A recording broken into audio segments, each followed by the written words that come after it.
Hi, everybody. Dennis Prager here. Good to be with you. It happens once a year, your birthday, and this is my once a year. I will say that turning 21 is more exciting. Birthdays have a different form of meaning in different times of your life. However, as bizarre as it sounds, but anyone who knows me knows it's true, and someone who knows me very, very, very well, and someone who knows me very, very well is here. Notice that, gentlemen? One of you knows me very, very, very well, and one very, very well. Know that my inner nature is 21. I'm not looking forward to it, but I am still awaiting the time when I feel anywhere approximate to my age. I'm very blessed in that way. This is not a boast. It is just a fact. I feel very lucky that this is true, but it is. Anyway, in light of my birthday being August 2nd, we have inaugurated August as fundraising month for Prager University. And if it's just to help us keep everything free, the largest non-left video site on earth, with 1 billion views a year, most of them under 35 years of age, please help us out at prageru.com or 833-PRAGERU. If you'd like to just honor me on my birthday, I'm very touched, and that would be a particularly wonderful way to do so. Okay, everybody, Dennis Prager here. That you knew already. And we're back to masks. Is this now national? What is the mask? I'm not quite certain. The CDC is recommending it, but it is not yet a national policy. I know in where I live, it's been, I don't know if the word is mandated, but it's been mandated. Indoors, you have to wear a mask, even if you're vaccinated. It turns out Dr. Fauci said that you are as likely to carry a viral load if you are vaccinated as if you are not. So you ask the logical question, then why get vaccinated? And they offer the idea that you will get less sick if you are vaccinated, but you are just as likely to transmit it, apparently. My friends, they say whatever they want to say on any given day. Masks were useless, Dr. Fauci said in the beginning. The New England Journal of Medicine had a report that they were useless.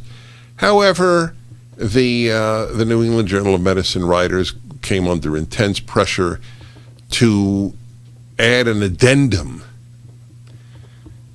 Somewhat redundant, adding an addendum, but to add an addendum later that, of course, they didn't mean to discourage people from wearing masks. There isn't much honesty in the medical profession. Here's another proof for you today. I'm just seeing this as I read this to you. Remove sex from public birth certificates, the American Medical Association says.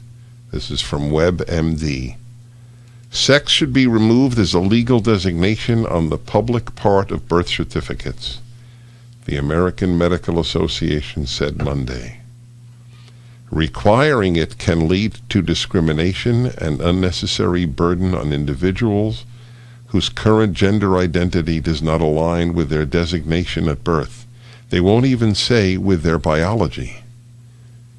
It's like I designate you Dennis, but if you don't want the name Dennis, then you take James. It's designated. It doesn't exist.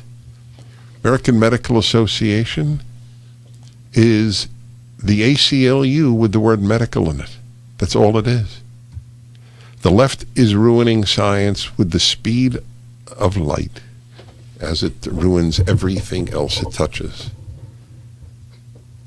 I say this every day because I bring an example every day, usually more than one example.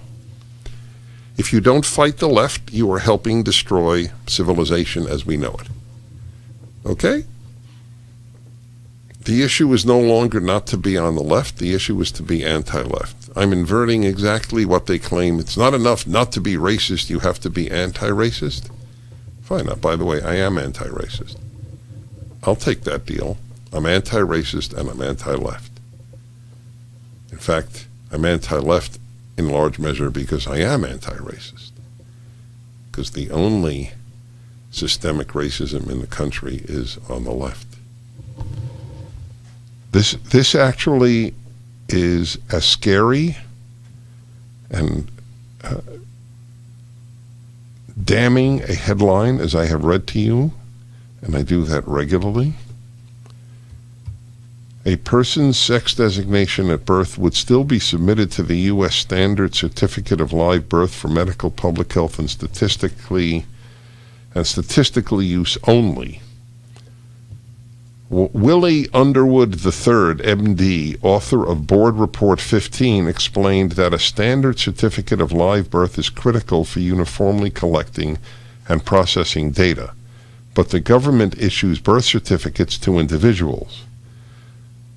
According to the report, 48 states, Tennessee and Ohio are the exceptions, and the District of Columbia allow people to amend their sex designation on their birth certificate to reflect their gender identities. Let me understand this. Tennessee and Ohio do not allow you to do that. Ohio, that's an interesting one. But only 10 states allow for a gender-neutral designation, usually X, on birth certificates. The State Department does not currently offer an option for gender-neutral designation on U.S. passports. Listen to this. This is an MD. He's author of the Board Report. Assigning sex using binary variables. If I asked this guy, how are you? Would he speak this way? Does he talk this way in normal life?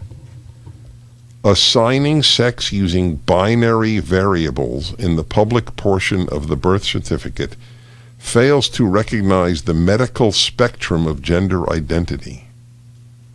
Ooh. Jeremy Toller, MD, a delegate from GLMA. I assume that's Gay and Lesbian Medical Association. That's what we call an intelligent guess, but I don't know. Health professionals advancing LGBTQ equality said transgender, gender non-binary, and individuals with differences in sex development can be placed at a disadvantage by the sex label on the birth certificate. We unfortunately still live in a world where it is unsafe, that's their key word, unsafe, in many cases for one's gender to vary from the sex assigned at birth. Okay, so now you know about the AMA. Robert Jackson, MD, an alternate delegate from the American Academy of Cosmetic Surgery, spoke against the measure. We as physicians need to report things accurately, Jackson said.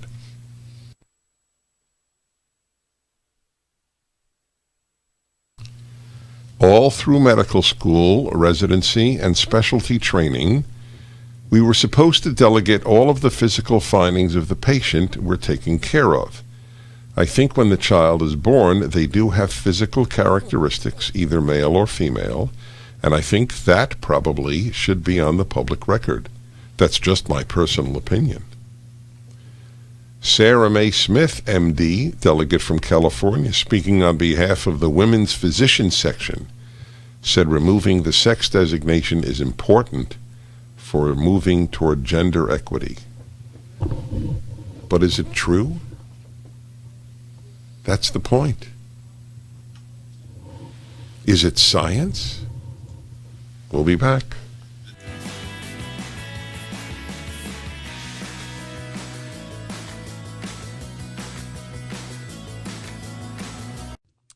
Don't you get tired of commercials screaming at you to buy gold now with inflated promises on future values?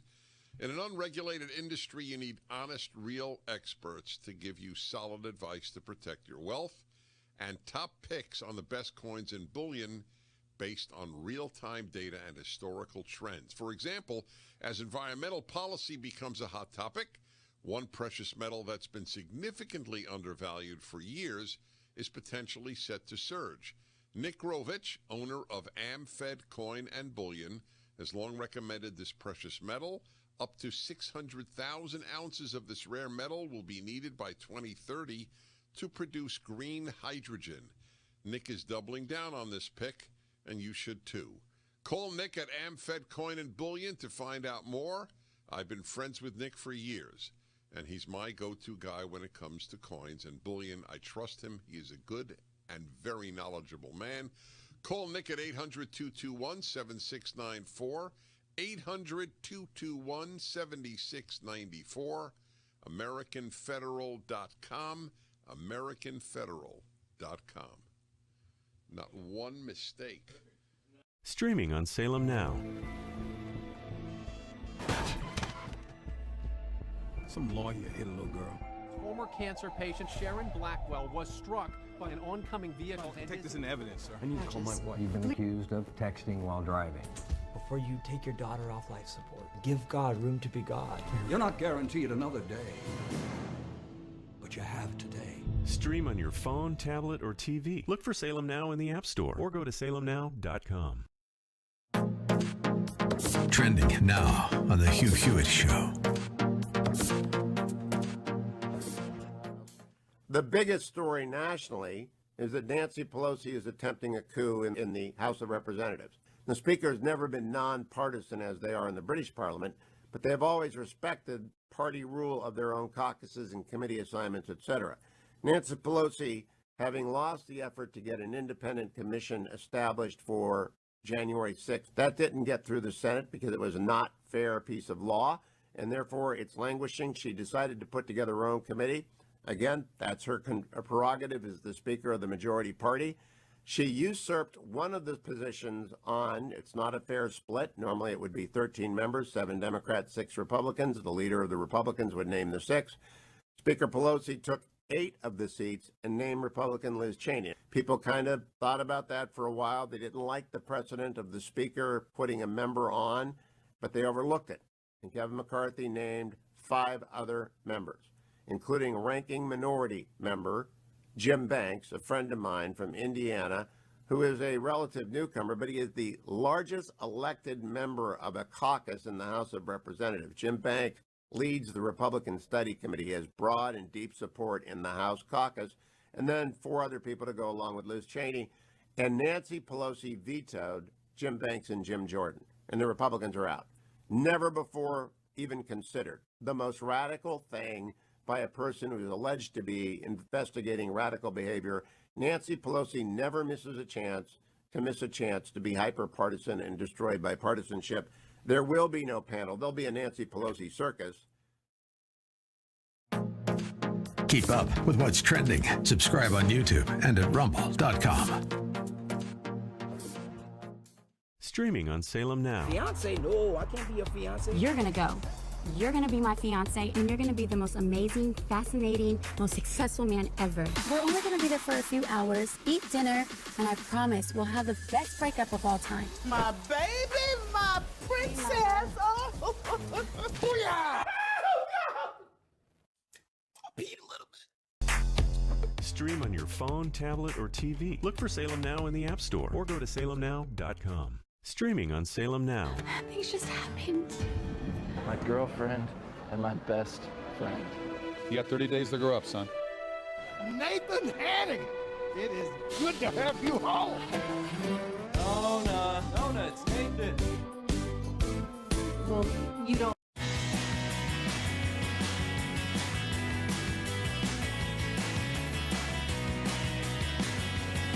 Inaugurated August 2nd years ago with my birthday today.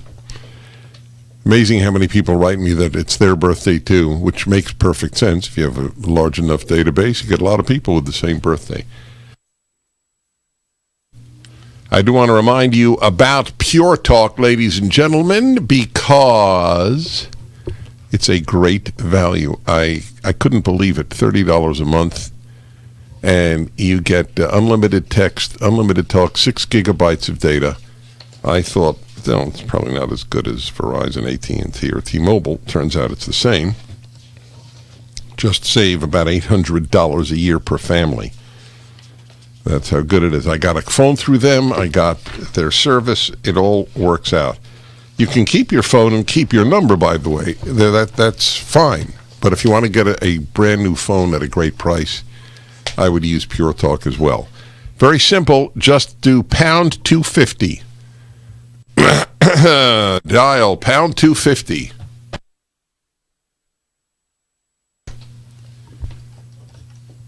Pound 250. And say Dennis Prager, pound 250, Pure Talk. Okay, all. Dennis Prager here. Now, let me ask you a question. If the medical establishment announced, as it did last year, that masks are very important, however, if you're demonstrating for racial justice, vast numbers of you, that's more important, so you don't need a mask. If the medical profession announces that there aren't male and female in the human species, that, as one doctor at the AMA said, it's a spectrum, of course. There's no binary gender. There is binary gender among all mammals and primates, just not the human one. Notice that? And these are scientists. They have been corrupted. So here's my question. Why listen to them about COVID? If they lie about sex, one of the most basic things on earth, if they lie about masks and protests, why do you believe for a moment they're telling you the truth about vaccinations or about masks? I'm not saying they're lying. I'm just saying, why would you believe them? I don't believe anything the AMA says. I don't believe anything Fauci says. I don't believe anything the CDC says. There is no reason to believe them. They don't always lie. No liar always lies. But they have an agenda beyond science. That's why they lie. Get it? There is something much, much, much higher for Walensky and the others than science. It's being, as they call today, woke.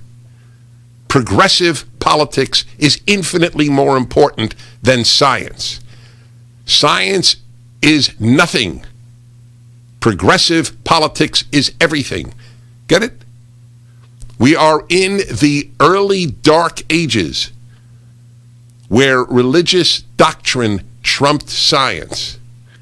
Today it is non-religious doctrine that trumps science. Why do you believe anything they say? Do you believe that children are not born male or female? Do you believe that?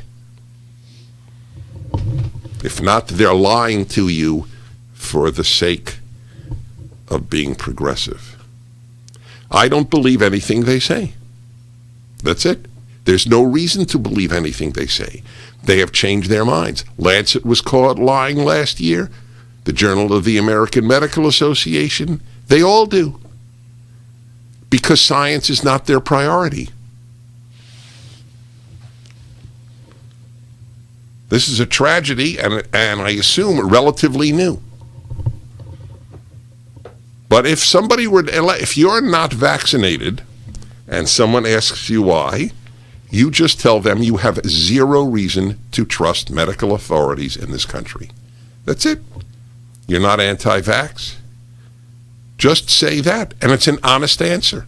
I don't know when to believe them. They don't tell me the truth about anything. You're vaccinated, but you should wear a mask? Does that make any sense to any of you? You had the virus, but you should still get vaccinated? Does that make any sense to any of you? Or is there a ton of money in big pharma that trickles over to the CDC? Sometimes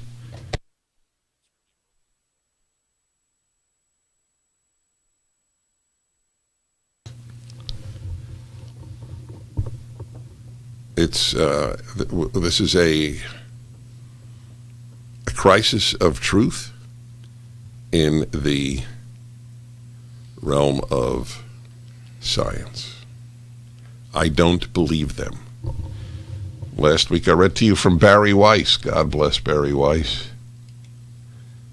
The courageous woman who left the New York Times because the New York Times is not a truth teller.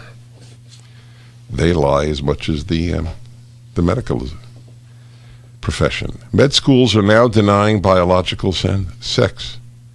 Professors are apologizing for saying male and female. Students are policing teachers. This is what it looks like when activism takes over medicine. Yeah. During a recent endocrinology course at a top medical school in the University of California system, a professor stopped mid-lecture to apologize for something he'd said at the beginning of class. I don't want you to think that I am in any way trying to imply anything. And if you can summon some generosity to forgive me, I would really appreciate it, the physician says in a recording provided by a student. By the way, you want to make America better? You want to fight back? Have your kids record everything said in their college class, high school class, and medical school and law school. Why would that be wrong? Why is that morally even problematic? If teachers want hidden from the world what they say to students, they're cowards. I taught at college. Kids asked me then, can I record you? And I remember asking, why wouldn't you? Why wouldn't I want what I say here heard by others? I'm proud of what I say here. Have your kid record. It's effortless, right? It's effortless to record a speech. Have your kid do it. You're paying that much money? Wouldn't you want to know what the so-called teachers are saying? Anyway, this was recorded. Again, I'm very sorry for that. It was certainly not my intention to offend anyone. The worst thing I can do as a human being is be offensive. His offense? Using the term pregnant women. What should a physician say now? Pregnant birthing person. Birthing person. Back in a moment.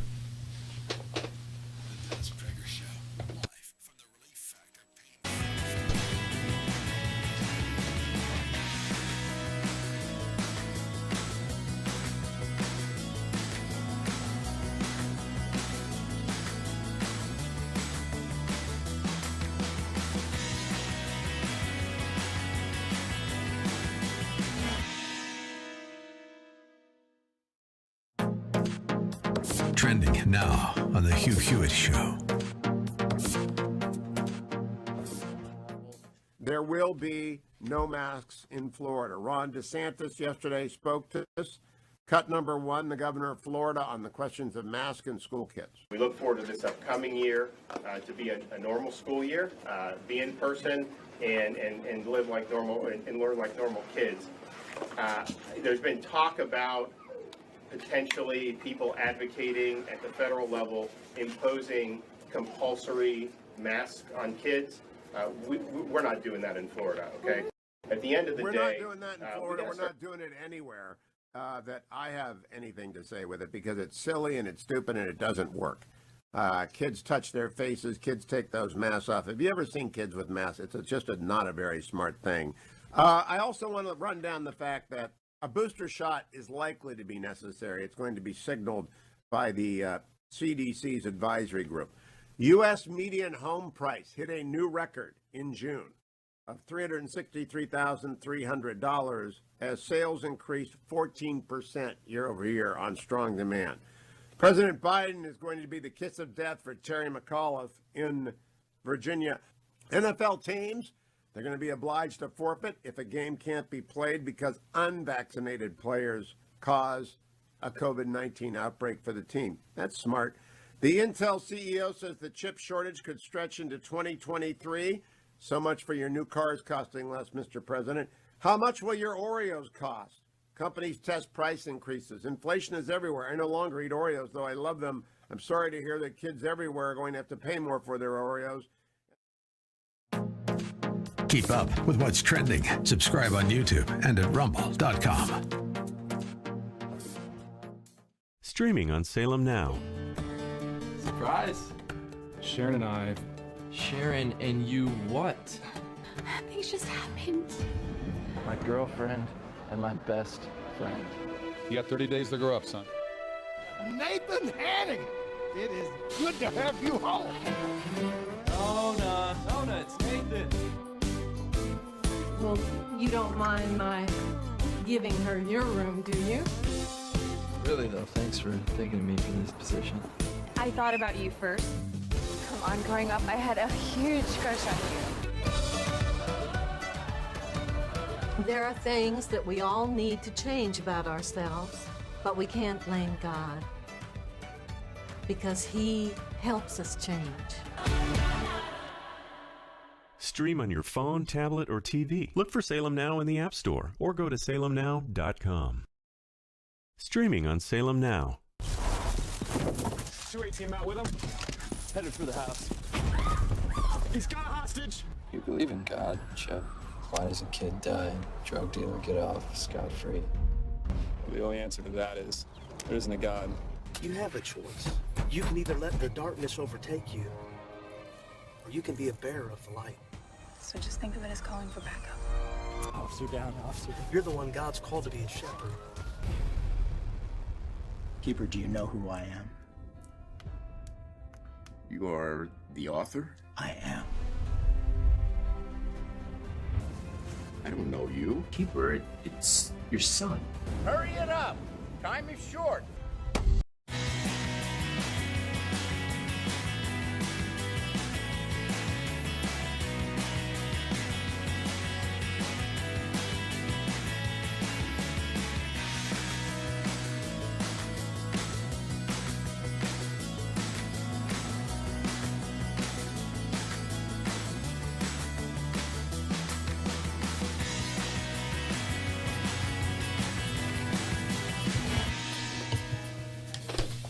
Hi there, all.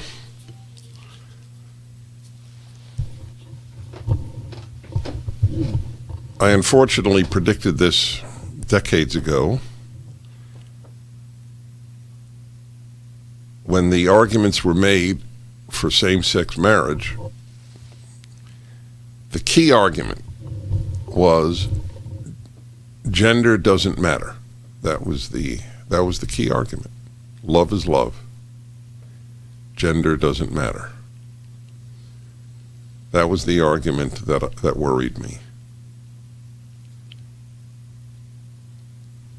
And I was right. Now you see what happens when you believe gender doesn't matter. We slid from gender doesn't matter to gender doesn't exist, which, by the way, is almost synonymous. If something has no importance, has no effect, has no consequence, makes no difference, then it doesn't matter if it exists or not, correct? And this is what has been taught for decades, and now we see the fruit of it. The AMA has come out against sex on your birth certificates. That's the American Medical Association. Rafael in Altadena, California says birth certificates should say XX or XY. The chromosomes, not male or female. They wouldn't even allow that. They don't. The AMA does not. The left does not believe AMA and left are synonymous now. Does not believe that XX or XY matter. You can have XY and say you're a female. There are no solutions. The only solution is to overthrow the left in every arena of life, is for some doctors to courageously say the AMA is corrupt morally and medically. However, doctors have as much courage as any other profession, not less, not more. And since courage is the rarest of the human traits, courage is rare among doctors. That's it. It's not anti-doctor. It's anti-human. Humans are weak. Some aren't, and they give me strength, just as I give you strength. Meeting wonderful people, wonderful includes courageous, is a wonderful part of life, perhaps the best. And this is what it is. David in Irvine, California, hello. Hey, can you hear me? I can. All right. Well, you were recently talking about recording the teachers and professors and the like. And in California, you can't legally record audio without both parties' consent. However, since they are government employees, teachers, police, and bureaucrats, you can always record them. Private school teachers, maybe they have private rules where you can't. But if you're dealing, sorry about that. That is right. That is. What's your dog's name? His name is Jake, and he doesn't like landscapers, and it's landscaping day. I'm sorry. Anyway, the point is that if you're dealing with a teacher, a public school teacher, or police or bureaucrats, you can Zoom record them. You can record their audio. We record police officers, right? Why can't we record teachers? No, absolutely. Yes, that's exactly my point. Yes, it is, and I salute you for it. I love it. I hadn't thought about it. Right? You didn't get the policeman's permission to record, but you can. That's perfect. A perfect example. Anyway, the notion that you need somebody's permission, two parties' permission, is in private conversation. I understand that. A public lecture is not private conversation. Please have your kids record what goes on in class. The anti-American, anti-truth indoctrination that permeates our schools will become clear to you, and then hopefully you will remove your child from school. Anyway, why would you send your child to a school this coming year to have another year of masks? The biggest reason for most parents is the option seems so daunting. The option of homeschooling. It is daunting. But you find out how to do it, it becomes less daunting. It'll change your whole life for the better. It'll help you have a much greater guarantee of a kind, intellectually alive son or daughter. I meet homeschoolers, and it is clear that they were homeschooled. Do you know how? By their simple joy of life. Want greater joy of life? I have something for you. Relief Factor. Relief Factor, which is currently making its way through my system, as it does every single day, is a miracle supplement. I can't say drug, because drug implies over the counter. It is safe. Take it as long as you want. It's an anti-inflammatory that relieves people of joint and muscle pain. It is a phenomenon, this product. That's why you hear the ad so often. If it doesn't work in 3 weeks, they say, it probably won't work. So try it for 3 weeks for $20, special price. Doesn't work? Cancel the order. ReliefFactor.com, 800-500-8384.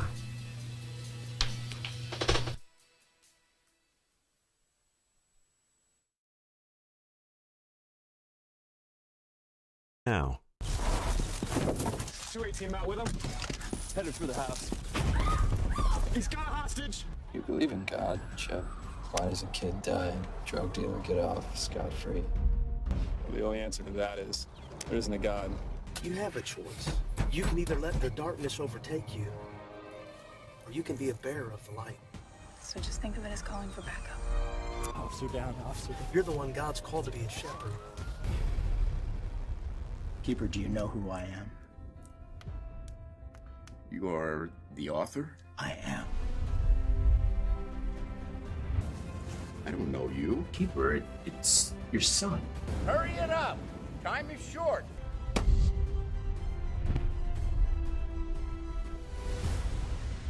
Stream on your phone, tablet, or TV. Look for Salem Now in the App Store or go to salemnow.com. This is Hugh Hewitt for townhall.com.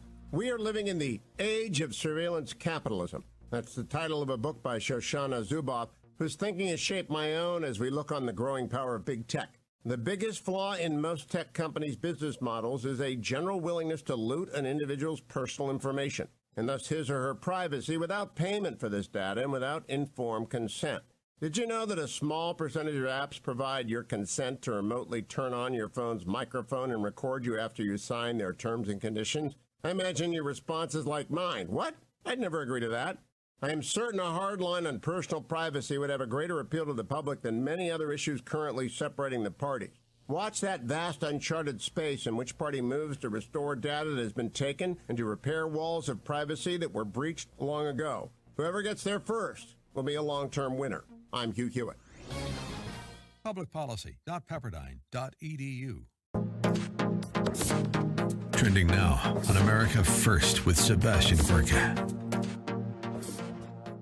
Hunter Biden's getting $500,000. It's a bribe. It's disgraceful. And the fake news media is talking about it like it's okay. Yeah, I'm just wondering, what if Eric, what if Don Jr. were getting a cool $500,000 for some scribbles? I need to go to Central Park. I need one of those portraits. Let's ask somebody who's on Team Trump officially. She is President Trump's spokesperson, also the Save America PAC, and we're so excited to have her on the show. Liz Harrington, welcome to America First. Hey, Sebastian, thanks so much for having me. I gotta ask you, because I haven't seen the boss in a couple.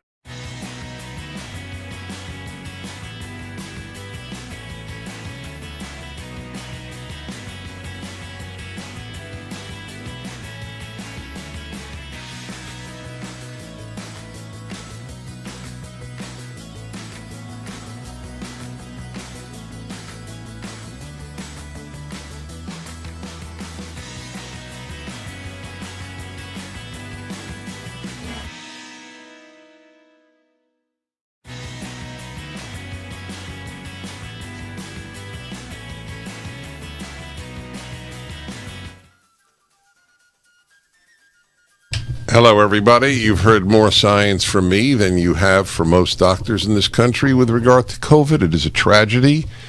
It is not only not a boast, it is a condemnation. Here's an example. Today is a birthday gift to me. Today, in the Jerusalem Post, Israeli scientist says COVID-19 could be treated for under $1 a day. Yep. That's what I've been telling you for well over a year. And I've been doing it. Double-blind study. Your ignorant doctor is against ivermectin. Ignorant. That's the charitable explanation. Because he doesn't know about so many of the studies that have taken place. Double-blind study and argues, we don't have a double-blind study for ivermectin. Shows ivermectin reduces disease's duration and infectiousness.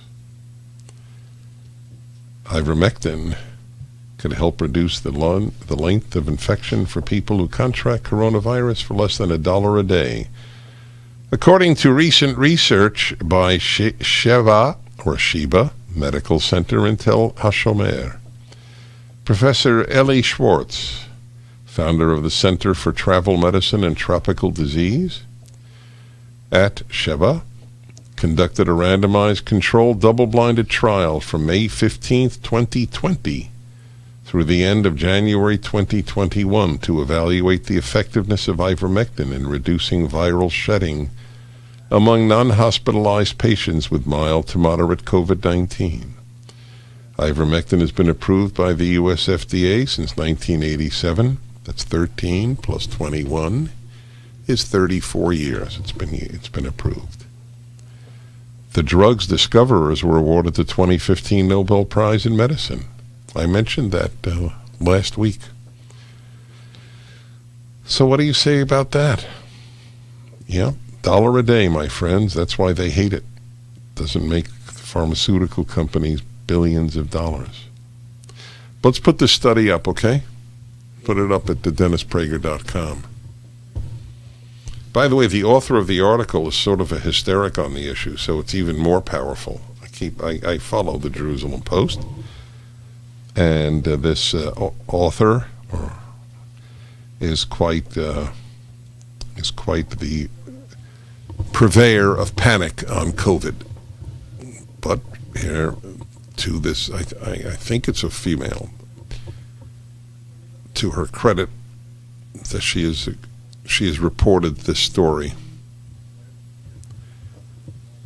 You want to reduce COVID with no masks and no vaccines? Take it in advance as a prophylactic.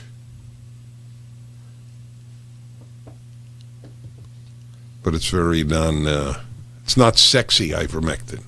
Vaccine. Ooh, vaccine. Oh, a second vaccine. No, a booster dose for the variant. How many exactly are you prepared to take? Maybe there is no upper limit.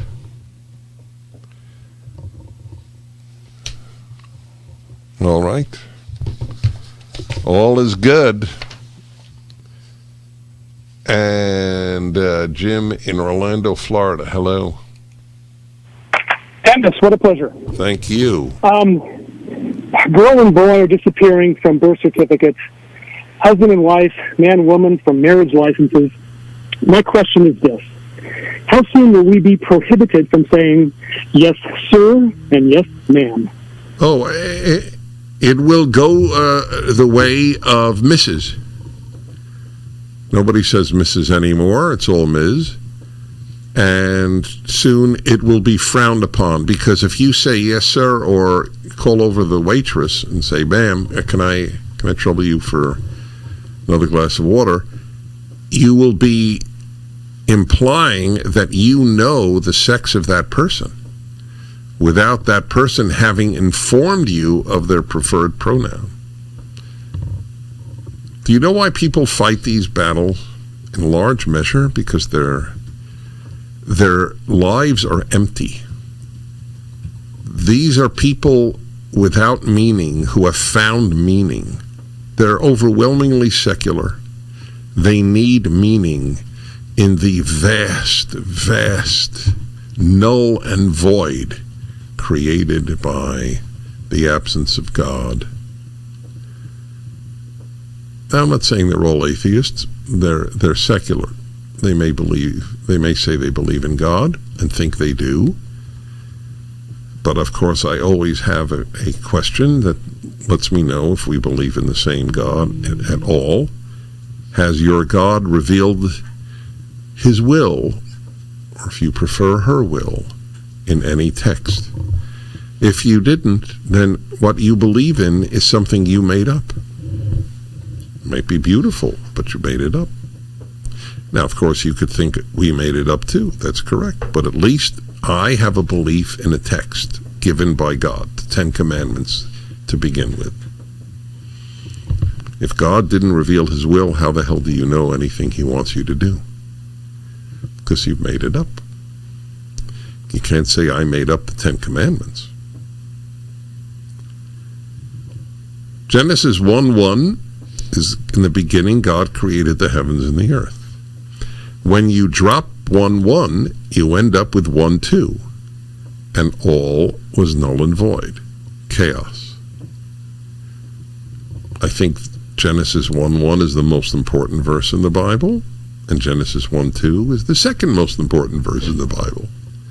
Without Genesis 1:1, you end up with Genesis 1:2, chaos. We have massive chaos in our secular world, and that nullness and voidness, as Genesis 1:2 is translated, creates the need to find meaning without Genesis 1:1. So they fight, male and female.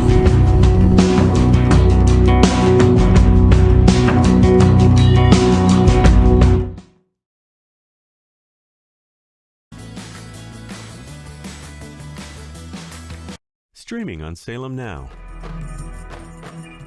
There's about 57 Muslim states in the world. There's one Jewish state.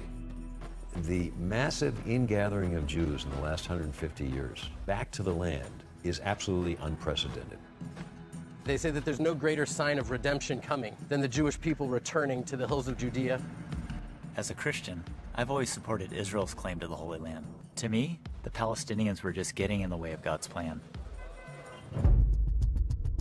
300,000 Palestinians are unemployed.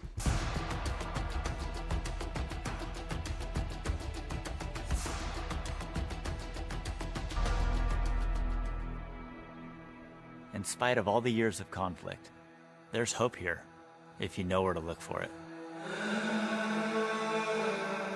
Stream on your phone, tablet, or TV. Look for Salem Now in the App Store or go to salemnow.com. Trending now on The Hugh Hewitt Show. There will be no masks in Florida. Ron DeSantis yesterday spoke to us.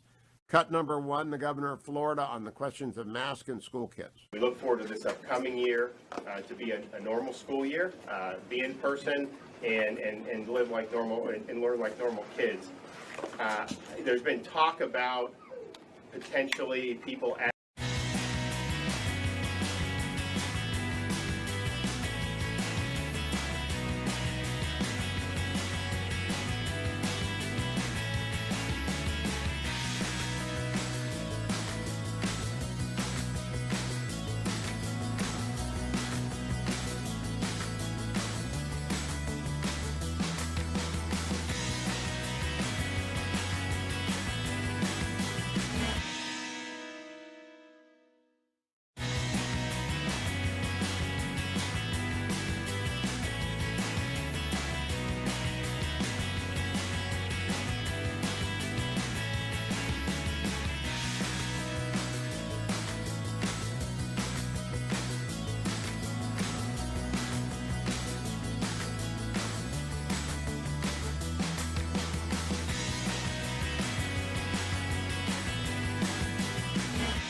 Portions of the Dennis Prager Show are brought to you by Sierra Pacific Mortgage.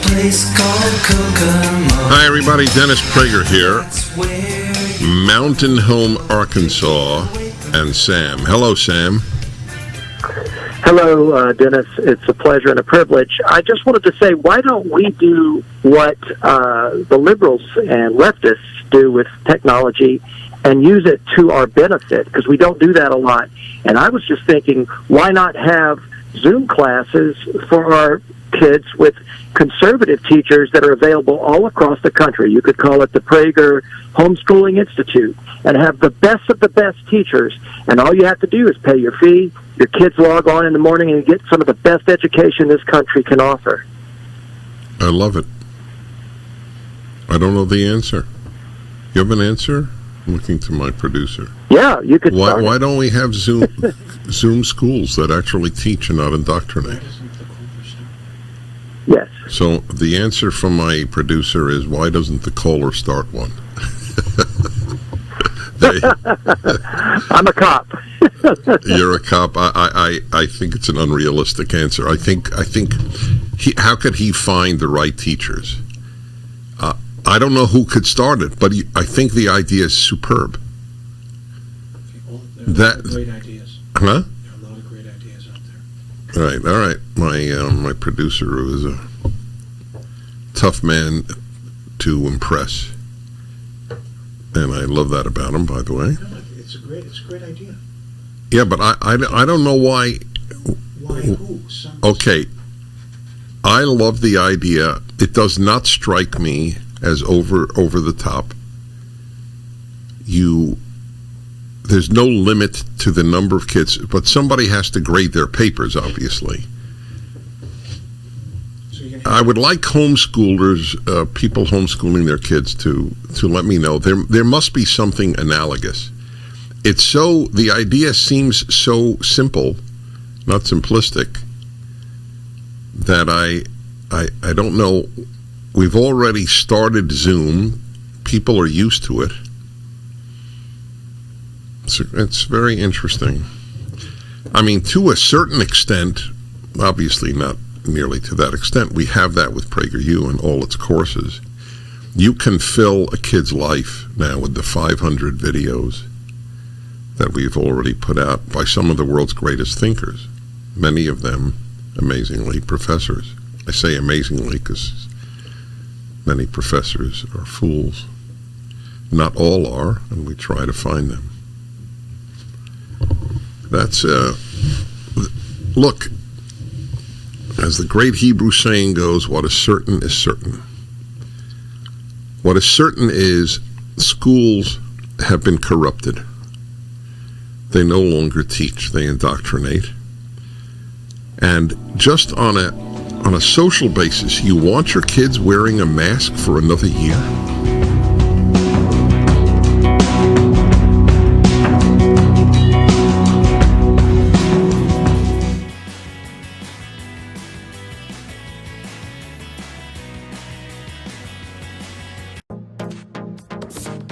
Trending now on America First with Sebastian Gorka. Hunter Biden's getting $500,000. It's a bribe. It's disgraceful. And the fake news media is talking about it like it's okay. Yeah, I'm just wondering, what if Eric, what if Don Jr. were getting a cool $500,000 for some scribbles? I need to go to Central Park. I need one of those portraits. Let's ask somebody who's on Team Trump officially. She is President Trump's spokesperson, also the Save America PAC. And we're so excited to have her on the show. Liz Harrington, welcome to America First. Hey, Sebastian. Thanks so much for having me. I got to ask you, because I haven't seen the boss in a couple of weeks, how excited is he to be back on the campaign trail?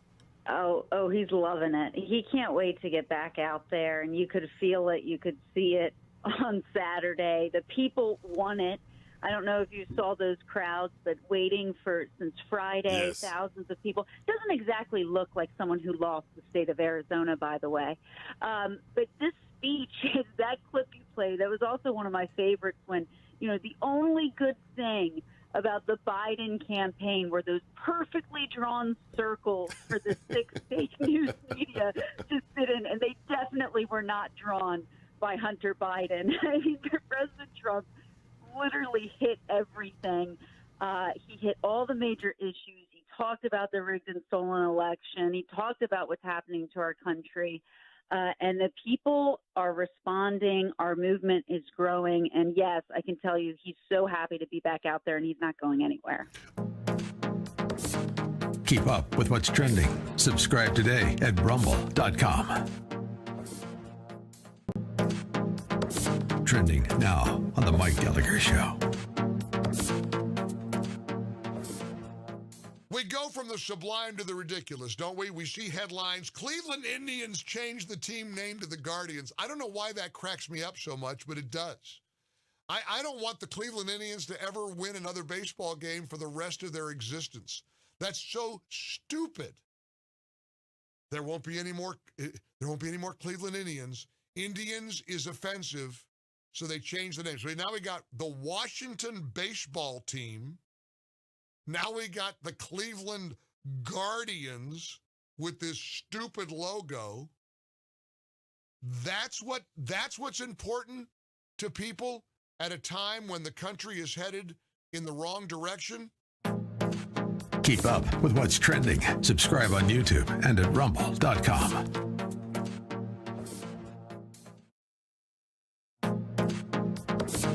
Trending now on The Larry Elder Show.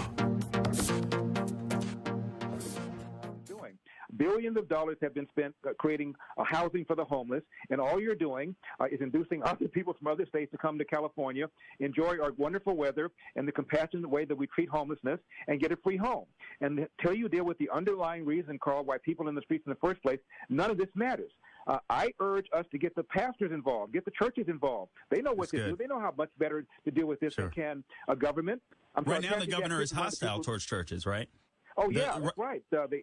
They were handing all these mandates down, letting people not worship. Many of these people are schizophrenic. The person that was hitting the baseball bat on the sidewalk, that person sounds like he's a danger to himself and to others. And I'm sorry, those people need to be physically picked up. And then the rest of them have alcohol problems or drug problems, and they need to be treated. And what we've done with Proposition 47, the idea was, okay, if somebody goes in and steals $950, they ought not be put in jail. Many of them are stealing money to support their drug or alcohol habit. Let's not throw them in jail. But without the threat of throwing them in jail, why would they go into treatment, which was the goal behind Proposition 47? So they're not going into treatment. They go, why should I go into treatment? What happens if I don't? Well, nothing. You don't go to jail. Okay, I'll steal $950 every single day, by the way, support my drug habit without having to go into treatment. You remove the threat of making people go to jail. There's no reason why they ought to go to treatment. And then if we get them to become self-sufficient, where are they going to live? We don't have low-cost apartments, low-cost housing. That's because there's been hostility against people who are building homes. When I become governor, I'm going to suspend CEQA. That's the California Quality Control Act that has allowed anybody for virtually any reason to file a lawsuit to stop almost anything. That's why so much of our housing is so expensive. Keep up with what's trending. Subscribe on YouTube and at rumble.com.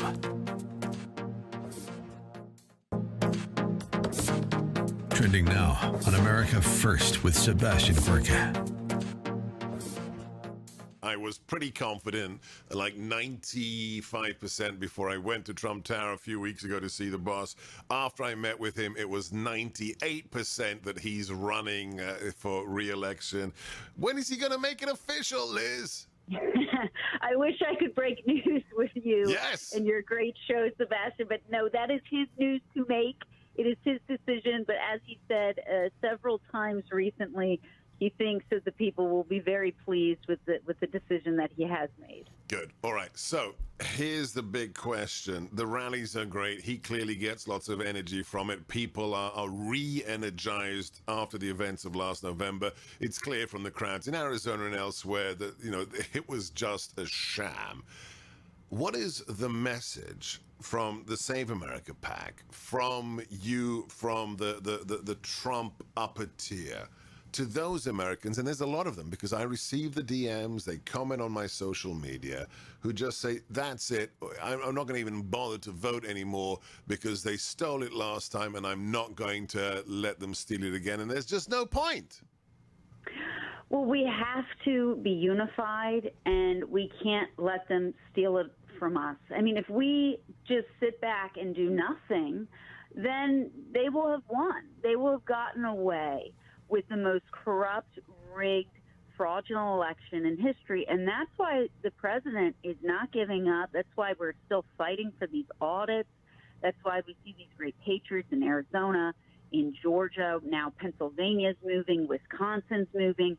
We cannot give up on this. Keep up with what's trending. Subscribe today at rumble.com.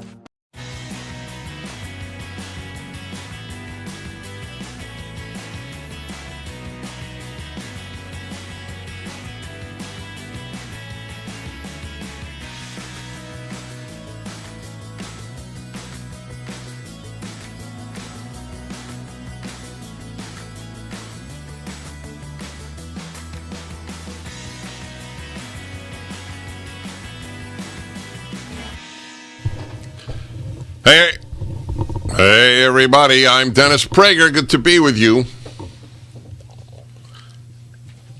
A reminder, August 2nd is my birthday, and we inaugurated it early this year because I'm going to Hungary on Wednesday to give some speeches.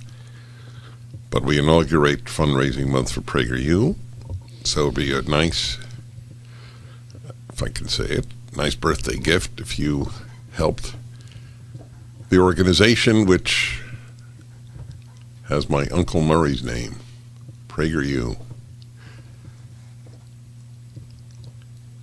we're doing a lot of good, and we're fighting for the West and for freedom and for America.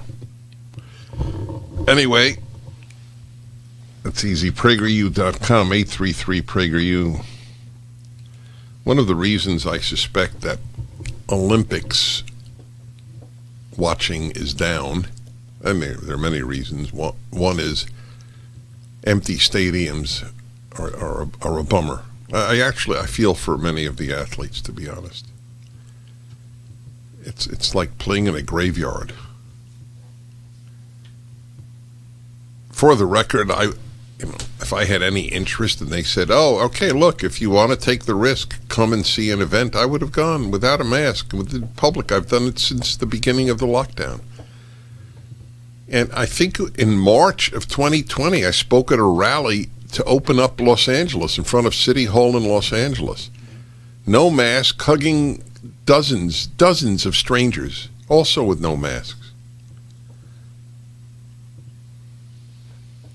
People are just scared. I told you the last year and a half has been one of the great learning opportunities of my life. Nothing I learned is happy. That's the problem. The ability to brainwash people is so easy that I did not think it was possible in a free society to brainwash people. However, thanks to Twitter and Facebook and Google and YouTube, suppressing all dissent, or nearly all dissent, the ease with which people can be brainwashed cannot be overstated. Also, that was one revelation to me, that a free society can have a controlled press, pure propaganda. Another revelation of the year is that all you need to manipulate people is fear. That's the best one, fear.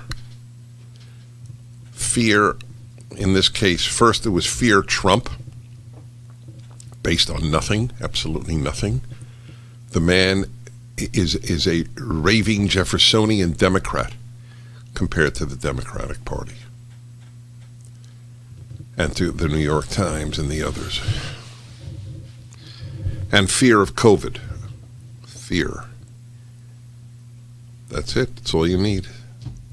I see people wearing masks outdoors, and I realize how effective irrational fear is. On a personal note, I have told you for a long time, since I'm very open about myself, when I think about being on a plane going down, I admit that not everybody thinks about it, but I don't dwell on it at all. Just if I think about it. The thing that I fear most is not dying. It's the screaming and panic on board the plane. I hate screaming and panic, and the left are screamers and panickers. They're panic inducers. They're afraid, and they spread the fear.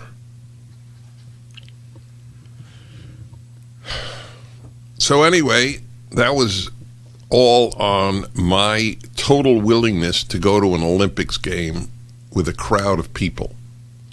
Isn't it amazing when you think about it? Nothing is left to individual choice except abortion. Nothing is left to individual choice. How about if you want to take the risk and show up at an Olympic event, do so. But of course they'll say, but then they'll catch COVID and spread it to others. So how about you go to an Olympic event, you get tested? I don't know. Anyway, there's another reason for the lack of watching of the Olympics, at least for Americans. When we see our athletes crap on the country, I actually was thrilled that the American women's soccer team lost. I mean, they lost to another unfree society, Canada. But the Canadian women's team, I don't think craps on Canada as much as the American team craps on America. Megan Rapinoe, the best known of their players, is truly an objectionable human being. How could I root for her? By the way, it takes a lot for me not to root for an American team. Then you get this this very troubled woman, shot putter, stands on the platform, totally violating IOC rules, by the way. You cannot make political gestures in the medal ceremony. They've allowed it otherwise, which was a stupid thing, but the IOC, somewhat like Germany, is always wrong. There's some institutions and places that are just always wrong. The IOC has been always wrong throughout its history. International Olympic Committee. So they decided this year you can make political gestures, but at least not when you get your medal. But of course, American leftists don't believe that rules apply to them because they are finer human beings. So this woman crosses her arms above her head as in an X to show that everything is intersectionality. And she did it on behalf of all the oppressed of the world. Now, she is gay, black, and and depressed. Has been suicidal. That's why I said a troubled soul. She acknowledges being a troubled soul. But what has happened in America is, if you're a troubled soul, you don't look within, you look without. That's the key of what the left has done with young people. You're unhappy, it's America's fault. And if you are not white, it's white's fault. That is what is taught to your kids at school. That's why you should take them out. Reason number 846. So that's what this Raven Saunders, most high-profile protest yet in Tokyo. The woman has been given more than 99.9% of humanity as she stands on the platform. She's oppressed. How exactly is she oppressed? Are gays oppressed in America? Are blacks oppressed? Are athletes oppressed? Are the depressed oppressed? All of her categories of identification, are any of them oppressed? She said her aim was to encourage openly gay athletes. Encourage them to do what? Isn't Megan Rapinoe a gay? Has she exactly been in the closet? And black people, to be like her, to be honest with themselves and with others.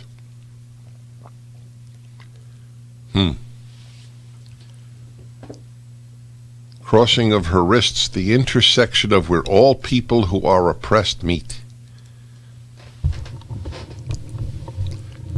Well, I want to tell you that really helped all the people oppressed in the world. Yes, indeed. Think about it. Wonder if she had in mind the people of Cuba.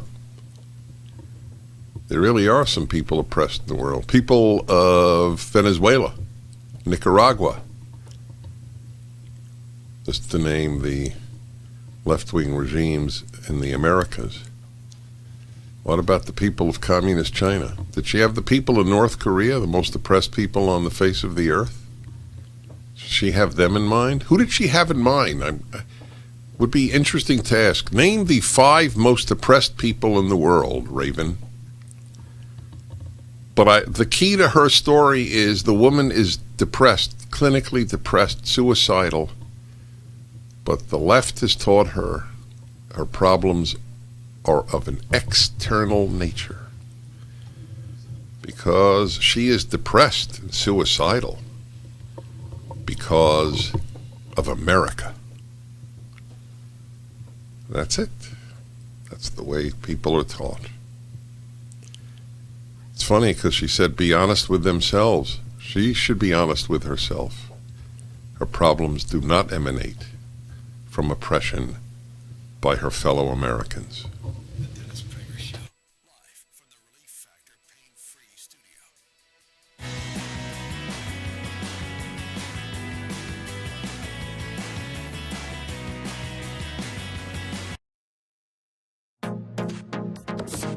Trending now on the Larry Elder Show.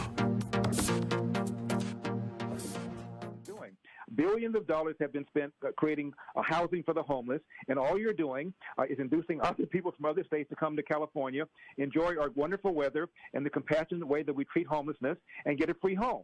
And until you deal with the underlying reason, Carl, why people in the streets in the first place, none of this matters.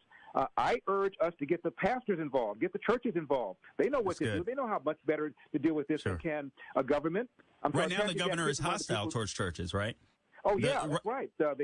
They were handing all these mandates down, letting people not worship. Many of these people are schizophrenic. The person that was hitting the baseball bat on the sidewalk, that person sounds like he's a danger to himself and to others. And I'm sorry, those people need to be physically picked up. And then the rest of them have alcohol problems or drug problems, and they need to be treated. Now, what we've done with Proposition 47, the idea was, okay, if somebody goes in and steals $950, they ought not be put in jail. Many of them are stealing money to support their drug or alcohol habit. Let's not throw them in jail. But without the threat of throwing them in jail, why would they go into treatment, which was the goal behind Proposition 47? So they're not going into treatment. They go, why should I go into treatment? What happens if I don't? Well, nothing. You don't go to jail. Okay, I'll steal $950 every single day, by the way, support my drug habit without having to go into treatment. You remove the threat of making people go to jail. There's no reason why they ought to go to treatment. And then if we get them to become self-sufficient, where are they going to live? We don't have low-cost apartments, low-cost housing. That's because there's been hostility against people who are building homes. When I become governor, I'm going to suspend CEQA. That's the California Quality Control Act that has allowed anybody for virtually any reason to file a lawsuit to stop almost anything. That's why so much of our housing is so expensive. Keep up with what's trending. Subscribe on YouTube and at rumble.com. Trending now on America First with Sebastian Gorka. I was pretty confident, like 95% before I went to Trump Tower a few weeks ago to see the boss. After I met with him, it was 98% that he's running for re-election. When is he going to make it official, Liz? I wish I could break news with you and your great show, Sebastian, but no, that is his news to make. It is his decision, but as he said several times recently, he thinks that the people will be very pleased with the decision that he has made. Good. All right. So here's the big question. The rallies are great. He clearly gets lots of energy from it. People are re-energized after the events of last November. It's clear from the crowds in Arizona and elsewhere that, it was just a sham. What is the message from the Save America PAC, from you, from the Trump upper tier, to those Americans, and there's a lot of them because I receive the DMs, they comment on my social media, who just say, that's it, I'm not going to even bother to vote anymore because they stole it last time and I'm not going to let them steal it again, and there's just no point. Well, we have to be unified, and we can't let them steal it from us. I mean, if we just sit back and do nothing, then they will have won. They will have gotten away with the most corrupt, rigged, fraudulent election in history. And that's why the president is not giving up. That's why we're still fighting for these audits. That's why we see these great patriots in Arizona, in Georgia. Now Pennsylvania's moving, Wisconsin's moving. We cannot give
Hey, yes, indeed. Yes, that's me. I'm Dennis Prager. By the way, a reminder. Good people are in three groups. As you know, those who fight, those who help the fighters, and those who do nothing. Helping the fighters is as important as fighting. Among the fighters is the Job Creators Network. They are the ones who took the Major League Baseball to court, sued them over taking the All-Star game out of Georgia. The number of people that they hurt for no good reason. And ironically, so many more blacks in Georgia than in Colorado, where they moved it to. But nothing has to make sense. It has to sound good and feel good. The Job Creators Network fights for small businesses. So all they want is your support. They're not even asking you for money. They just want you to join. Go to Support JCN, Job Creators Network, supportjcn.com. I've had them over. They fight on behalf of small businesses. And if you don't own a small business, you should still help them, obviously. Supportjcn.com. Once you start fighting, you can't stop. You know what I found talking about that, on a personal note, are you familiar, I'm looking at my producer, are you familiar with the two kids who were killed in the movie theater? I forgot what state was that in? I was reading so much about it and I forgot where it happened. I'll get it for you. It wasn't here in California? It probably was. But check it out. Anyway, two teenagers were just randomly shot in the head and killed. A guy and a girl. And it was here in California. Where? Southern, northern? I think it was Corona, but I'm not positive. I'm checking. Right. So Southern California. Anyway, so my heart broke looking at the pictures of these two young people. And the monster, they found the monster who killed them. I would have a trial next week. Found guilty, I would execute him the week after. Yeah, Corona, California. It's so heartbreaking to have seen that. And so how did this even come up in my talking to you right now about getting into habits? Habits is the key to life, bad habits and good habits. So, and I mentioned it in terms of Support JCN. You get into a habit of fighting for the good, and it leads to another act. The famous Hebrew saying, one sin drags along another, and one good deed drags along another good deed. So I now have been in the habit, whenever I read in these pieces here of these tragedies, that they've set up a GoFundMe account. I send them $50. It's not going to make a big difference in their lives. But it's my way of saying you're not alone. And when they say X number of thousands of people donated, that I do believe touches them in some way. So I just keep sending these things, and I read about them. I got into that habit. That's my point.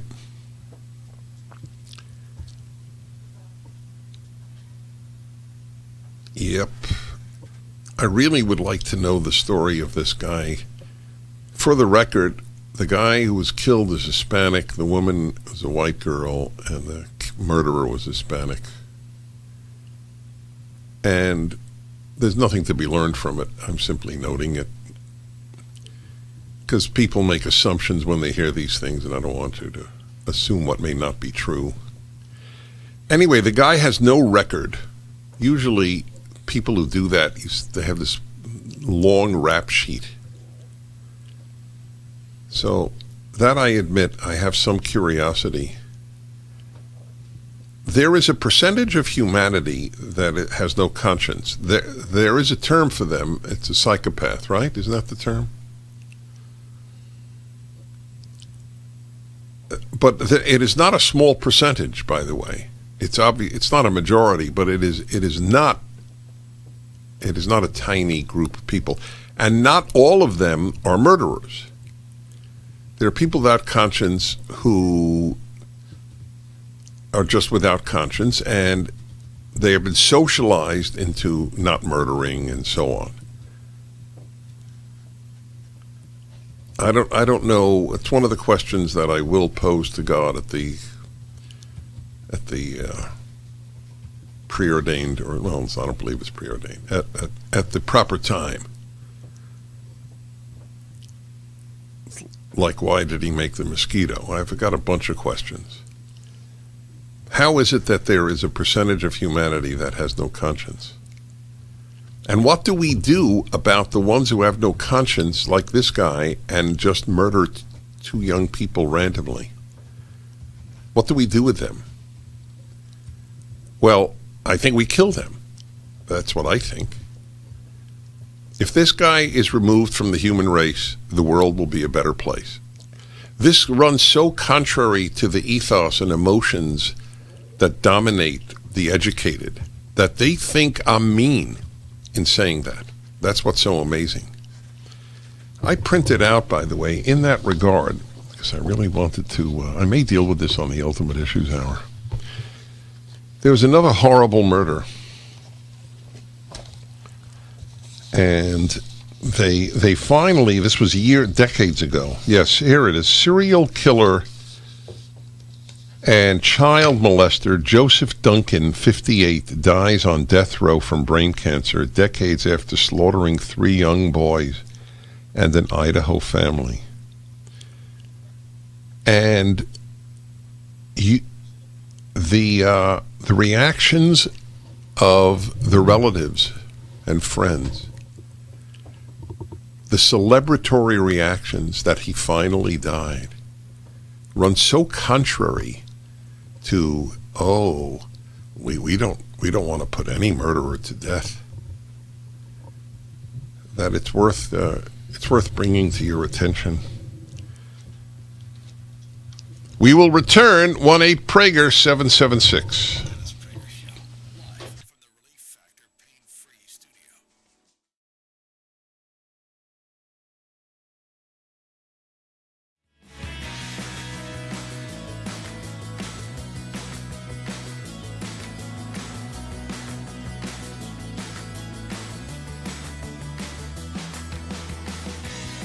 Streaming on Salem Now. Surprise! Sharon and I. Sharon and you what? Things just happened. My girlfriend and my best friend. You got 30 days to grow up, son. Nathan Hanning, it is good to have you home. Nona, it's Nathan. Well, you don't mind my giving her your room, do you? Really though, thanks for thinking of me for this position. I thought about you first. Come on, growing up, I had a huge crush on you. There are things that we all need to change about ourselves, but we can't blame God because He helps us change.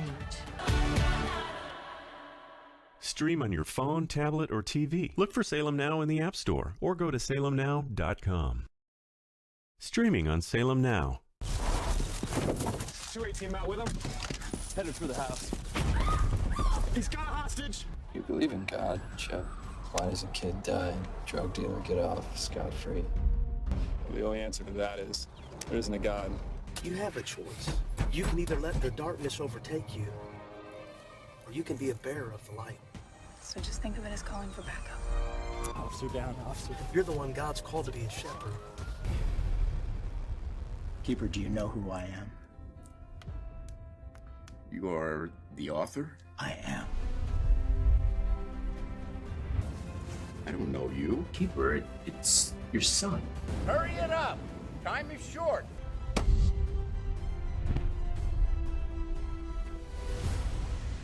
Stream on your phone, tablet, or TV. Look for Salem Now in the App Store or go to salemnow.com. This is Hugh Hewitt for townhall.com. We are living in the age of surveillance capitalism. That's the title of a book by Shoshana Zuboff, whose thinking has shaped my own as we look on the growing power of big tech. The biggest flaw in most tech companies' business models is a general willingness to loot an individual's personal information, and thus his or her privacy without payment for this data and without informed consent.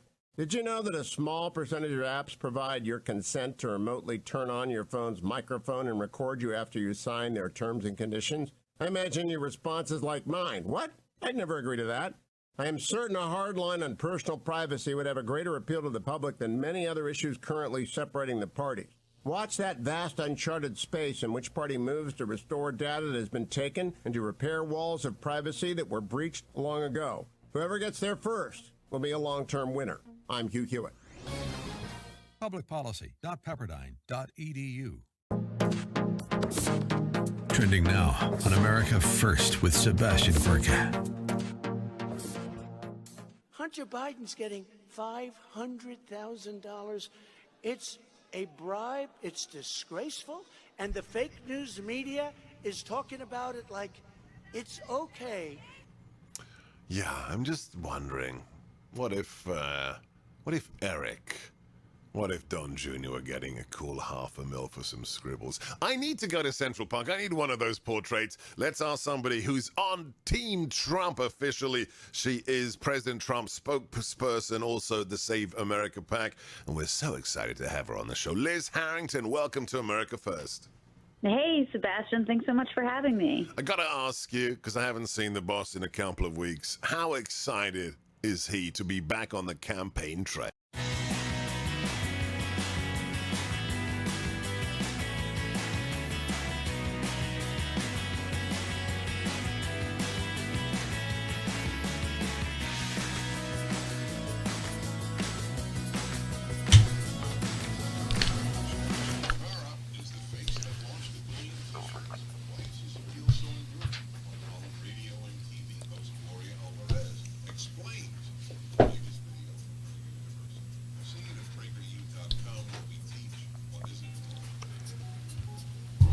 This being fundraising month, August, for PragerU, I'd like to take a moment to speak to Taylor Hups. Is that how your last name is pronounced, Taylor? Yes. And she's identified on my screen as a young mom who wants her 2-year-old to grow up in the world of PragerU that PragerU envisions, not the world the left envisions. So, welcome to my show. Where do you live? Thank you. I live in Texas. I live in a little town about 2 hours outside of Dallas-Fort Worth called Wichita Falls. Yeah, I heard of it for some reason. It's to the west of Dallas? Yes, it's to the west Right. of Dallas. So thank you for coming on, and how come you're coming on? Well, let me start by saying thank you for having me on, and happy birthday to you. Thank you. And what started for me coming on is with PragerU, what got me started in general is I'm a young mom. My daughter is actually 4. She's no longer 2. And my husband and I are kind of at that phase where we kind of had to make the decision whether we were going to homeschool or put her in public school. And seeing a lot of videos, surface through PragerU and a lot of the educational videos you guys have through Prep really gave us the foundation and encouragement to homeschool our daughter. And we'll be using a lot of PragerU resources as well when we start to get into more of a curriculum with her as she gets older. Wow. You made my day. That's a birthday gift, I got to tell you. I think it's a great way to raise a kid. They're really wonderful things. They're wholesome. They're not they're not certainly, there's nothing dark. It's just very wholesome stuff we put out. And yes, I love it all. And it's pretty interesting because I always knew I was conservative growing up. My mom was always conservative. I was always aware of her beliefs, but I didn't really know kind of where I stood. And it was about a year and a half, 2 years ago when I was exposed to PragerU videos. And I mean, it was just kind of like that solidifying, like, yep, this is where I stand. This is what I believe. And then when I found prep, I was like, this is the perfect way to introduce things to my child in the most informative and fun way. And I love that PragerU has that. Prep, folks, is the PragerU program for educators and parents. PREP. And it's PragerU resources. PragerU resources, yeah. For educators and parents. Well, you are the people that will save this country. And I'm curious, in your area where you live, is it generally traditional, conservative, religious? Yes, it is. They're generally, we live in a small town, so there are a lot of more of that American dream lifestyle that people have around here. It's very wholesome. I will say, though, I was a little disappointed with this last upcoming election. Our city and our county was actually one of the ones that actually did a little bit more Democratic voting this election cycle around. Wait, that includes Wichita Falls, not just the district? Yes. Really? It was the whole county. It was anywhere from, I believe, it was 0.5% to 10% increase from the 2016 to 2020. How do you explain that? And I was very surprised. Honestly, I think it's because we have Midwestern State University here, so it is becoming a little bit more of a college town, and Wichita Falls itself is growing at a very slow but steady rate. And so I think a lot of that is being implemented in the way we're seeing colleges go nowadays. I mean, it's not surprising. It's a little disappointing, and I hope that more people will start to see it. But yeah, I would definitely say it's more towards the universities that are here. The college-educated mind thinks that wholesome is boring. Yes. Without a doubt, they definitely do. I will say that there's one thing that was kind of my saving grace is I went to college for a little bit and shortly realized that, for me, I have a little bit more of an entrepreneurial mind, and I ended up not going, so I kind of survived a lot of that indoctrination. That's right. That's exactly to say right. The least. That's exactly right. So take 30 seconds to make a pitch for people to help PragerU. Well, I would say that if you want to avoid the indoctrination, be educated on videos that speak facts over your opinions, I think this is one of those places that you need to go. There are videos of stories of us, so there are other people that have stories similar to everybody that you know or someone that you do know or maybe even yourself, as well as videos that are educational for your children as young as 3rd grade. I know that you guys are working on younger, and right, exactly. I think that that's absolutely incredible. So it's just a movement that allows you to have information even in under 5 minutes that you're not going to see from mainstream media or social media. That's well, let me just tell you, you are a joy. I really hope we meet one day. So bless you, Taylor. Thank you. Thank you. I want to remind you folks about Nerve Renew, which if you have tingling feet or hands, when I started taking it, I had inserts in my shoes to prevent my tingling and painful and numb feet.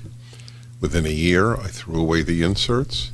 Try Nerve Renew for free for 2 weeks and a 1-year money-back guarantee. Nerve Renew. Try NerveRenew.com. Try NerveRenew.com.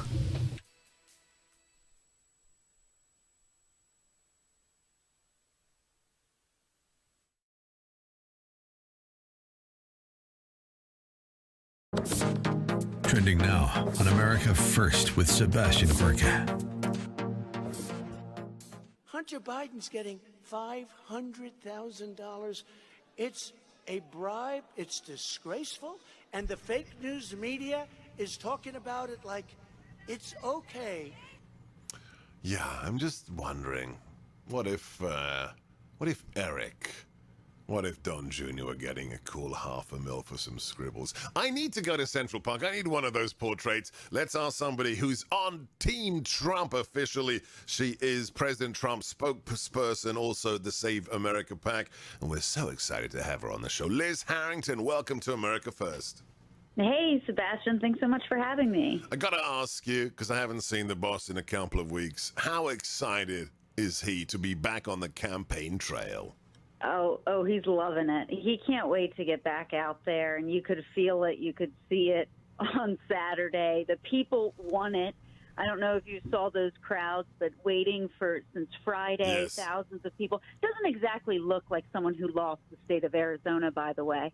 But this speech, that clip you played, that was also one of my favorites when, the only good thing about the Biden campaign were those perfectly drawn circles for the six fake news media to sit in, and they definitely were not drawn by Hunter Biden. President Trump literally hit everything. He hit all the major issues. He talked about the rigged and stolen election. He talked about what's happening to our country. And the people are responding. Our movement is growing. And yes, I can tell you he's so happy to be back out there, and he's not going anywhere. Keep up with what's trending. Subscribe today at rumble.com. Trending now on The Mike Gallagher Show. We go from the sublime to the ridiculous, don't we? We see headlines. Cleveland Indians changed the team name to the Guardians. I don't know why that cracks me up so much, but it does. I don't want the Cleveland Indians to ever win another baseball game for the rest of their existence. That's so stupid.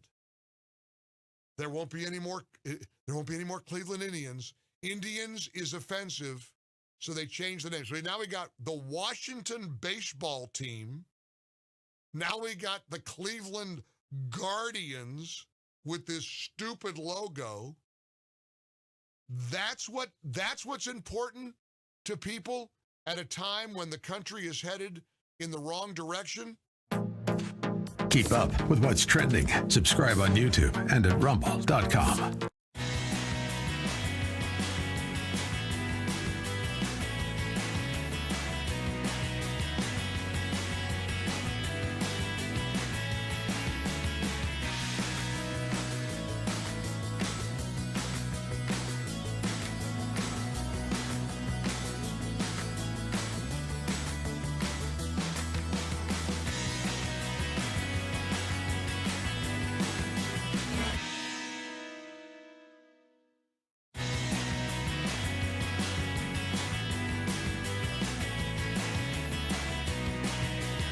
Hey, I'm Dennis Prager.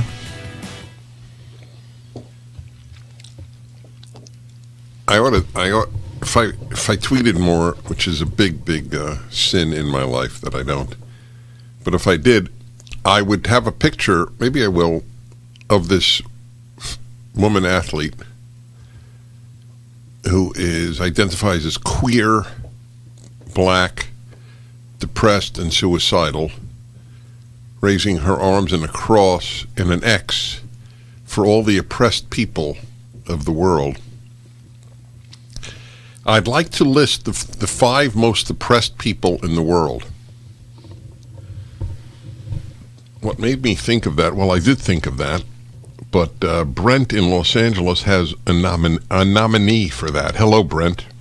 Hi, Dennis. How are you? Yeah, I was calling in to say I'm surprised you asked who the Olympian shot putter Raven was protesting for. And I was thinking, well, obviously, the mass murder of tens of thousands of black Christian Nigerians by Boko Haram, the million Uyghurs being tortured and enslaved and raped by the CCP, the thousands of child sex slaves being brought across our border with Biden's blessing, and the tremendous black-on-black murder victims in Democrat cities, and also Cuba. Right. It's a good list. I'm sorry to say. The slaughter of Christians by Muslims in Nigeria and other West African countries is the ignoring of it, generally speaking. I mean, it's reported, but it's not a big deal at all. It's really analogous to the ignoring of the mass murder of Ukrainians by Stalin in the early 1930s. That's the state we're in on the reporting. Elizabeth in Troy, Michigan. Hello. Birthday blessings, Dennis Prager. I am blessed. was Thank your you. number 7 contributor to No Safe Spaces.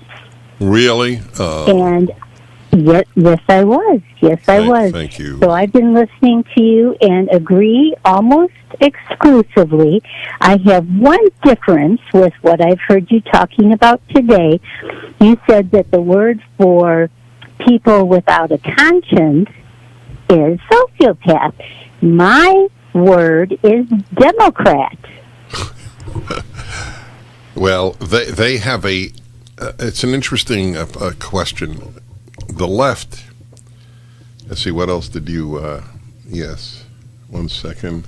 Oh yeah, you called in, by the way, to talk about the Olympics, and I don't mind the topic you just raised, but I have to ask all of you to talk to me about the topic you told the screener. That's why I take the call.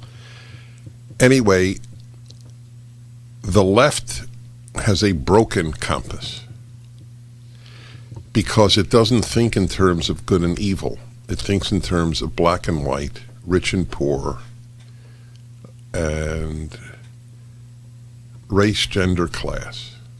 That's how it works. They deny gender, but they think, nevertheless, of the breakdown of society is male, female, male oppressor, woman victim. So anyway, that's a reaction to that. Christine in Atlanta, Georgia. Hello. Hello. Hello. Hello. Yep. Hello.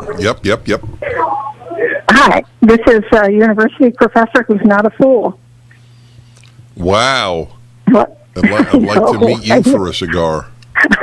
I think I met you at one point, but anyway, I am calling with reference to the gentleman, the police officer, who was thinking it would be great to have schools that were Zoom schools.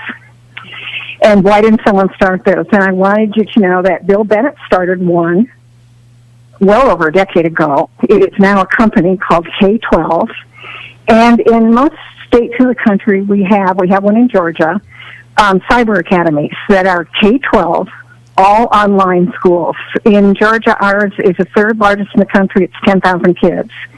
And you asked also when you were talking about this how you would figure out how to test the kids. We've got the technology for all of that. The instructional science research is racing ahead to try to find out the best ways to do this. I use online teaching myself, and I've found some very interesting assessment vehicles that use AI.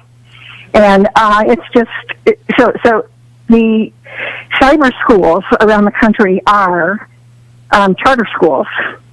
And you'd have to check the curriculum with each one of them because, of course, that's what you're concerned about. But ours in Georgia is very solid. So how does one find out about this? K-12.com? What is the website? Yes, that is it. That's K-12. That's what Bill Bennett started. Well, I vaguely remember that, and I didn't. Obviously, it didn't come to mind. That is terrific that you called about that. So let me ask you one more question. Is that an easy way to do homeschooling? It is different. I think some kids, they have really developed the all online thing in these cyber schools to be very effective. I've had parents come up to me sobbing. I've been on the board, sobbing, saying, you saved my child. But I think that for some kids, it's probably better to do homeschool where you're face-to-face with somebody all the time. But, for instance, in the cyber schools, we have clubs, we have groups that get together outside of school. We also put together parents, because the parent should be there when the kid is online. We put together parents so parents can form into groups to help each other. I understand now. Okay, there's more obvious social interaction with homeschooling, but this is an easy way to get started with your kids' education, along with things like PragerU and others, and not send them to the indoctrination centers.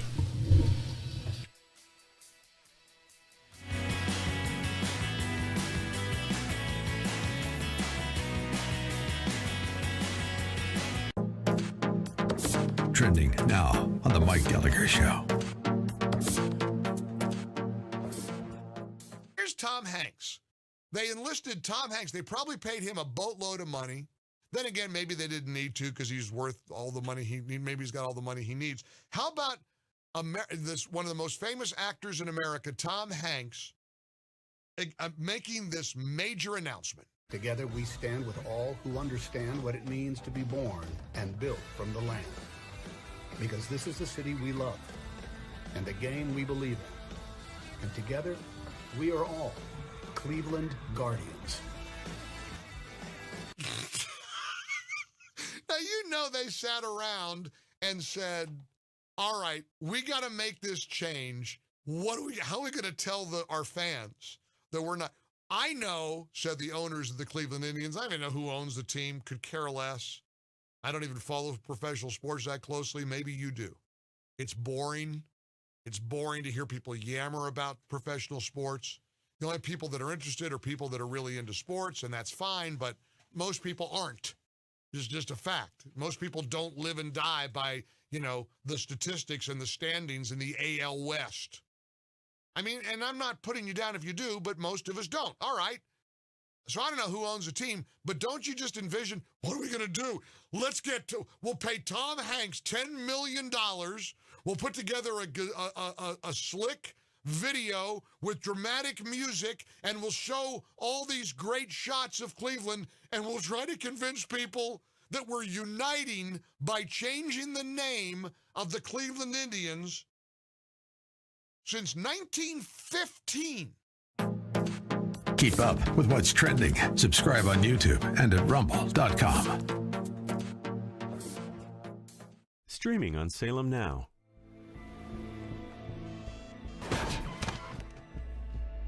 Some lawyer hit a little girl. The community is left in shock as former cancer patient Sharon Blackwell was struck by an oncoming vehicle. Take this into evidence, sir. I need to call my wife. You've been accused of texting while driving. We don't make an example out of this guy, the public will crucify us. Before you take your daughter off life support, give God room to be God. You're not guaranteed another day, but you have today.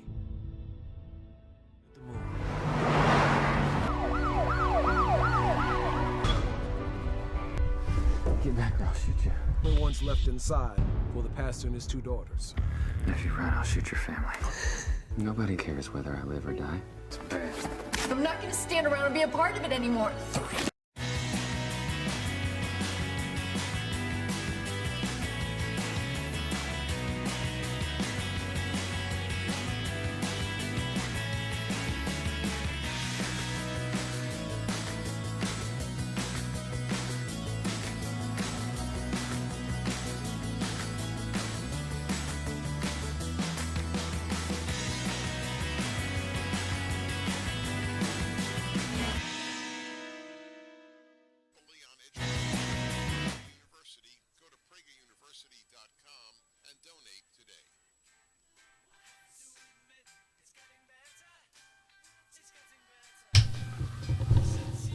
Well, everybody, Dennis Prager here.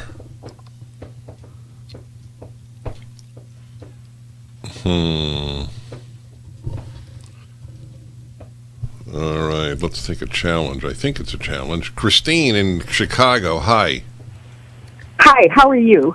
Well, I just called to wish you a very happy, healthy birthday today. Oh, I was wrong. And I thought you're not calling to challenge me. No. I'm calling to tell you how much I love your show. You are the voice of reason on the radio, and I've turned many of my family and friends onto your show. But I also have a question because you've been in the Lisle area several times for the smokers, and I really want to go, but I have asthma, and I was wondering if you're ever going to do an event for people who have compromised breathing systems that we can attend. I would love that. I think I need to do that. An evening with Dennis Prager for those who have compromised breathing issues. Yes. Yes, a CBI evening. I can't believe I haven't done it yet. No, I would love to see you in Lisle, but I thought I would have to wear an oxygen mask to come in and you know what? To meet you. I feel bad. Yes. I truly do feel bad for you. I would love to meet you, but I get it. You're not going to want to be at a cigar evening with me. Right. I hear you. What do I do, guys? I wonder if I could fill an auditorium with compromised breathing issues people. That would be an interesting test of my appeal. Oh, God bless you, Christine. That was a good one. Let's see. Steve in Prescott, Arizona. Hello. So I know my time is limited, but you were talking about there was nothing to learn from the guy that shot everybody or shot those two people in the movie theater. And I was telling your call screener that I think whether it's a good thing or a bad thing, there's always something to learn. And I appreciate and love your show. And with your motto about, thinking on your program, if you're not a thinker, you need my program. If you are a thinker, you love my program. I just wanted to know what you think about that comment. Thank you. Thank you. Yeah, that was my old, I haven't used that in years. That's right. If what is it?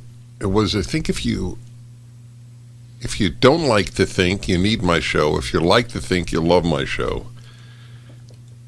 Anyway, still we have the question, what can we learn from that man? All right, we return. I'm Dennis Prager.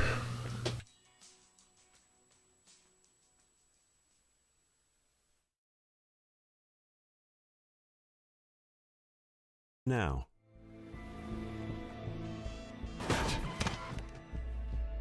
Some lawyer hit a little girl. The community is left in shock as former cancer patient Sharon Blackwell was struck by an oncoming vehicle. And Take this into evidence, sir. I need to call my wife. You've been accused of texting while driving. We don't make an example out of this guy, the public will crucify us. Before you take your daughter off life support, give God room to be God. You're not guaranteed another day, but you have today.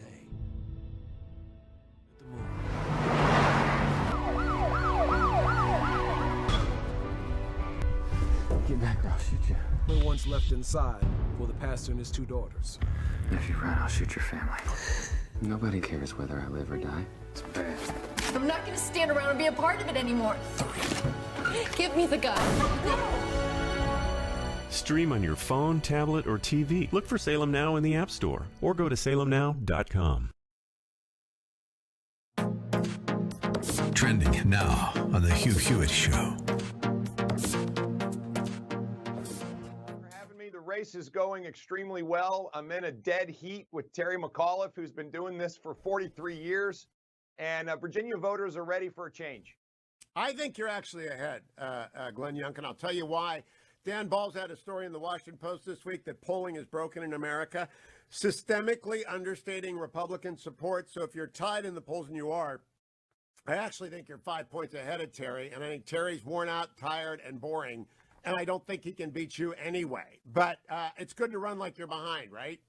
Yeah, it is. What's interesting is as soon as the polling came out last week, he called his friend Joe Biden, and Joe Biden's going to show up in Virginia campaigning. He's not coming far. He's just coming barely across the river. And I will tell you what this demonstrates is that Terry's got a failed record. I mean, when he was governor, the murder rate went up 43%. We're at a 20-year high in murder rate in Virginia.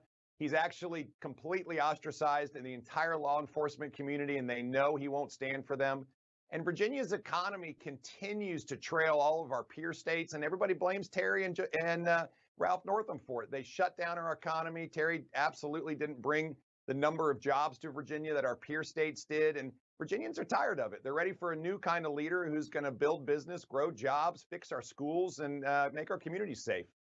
I agree that you've got a great platform. I want to bring up this visit from Joe Biden. You've also got the hometown paper against you. The Washington Post sent out Sean Sullivan to cover this, and I've got the story in my hand. They do not mention you until paragraph 26. I counted. Keep up with what's trending. Subscribe on YouTube and at rumble.com.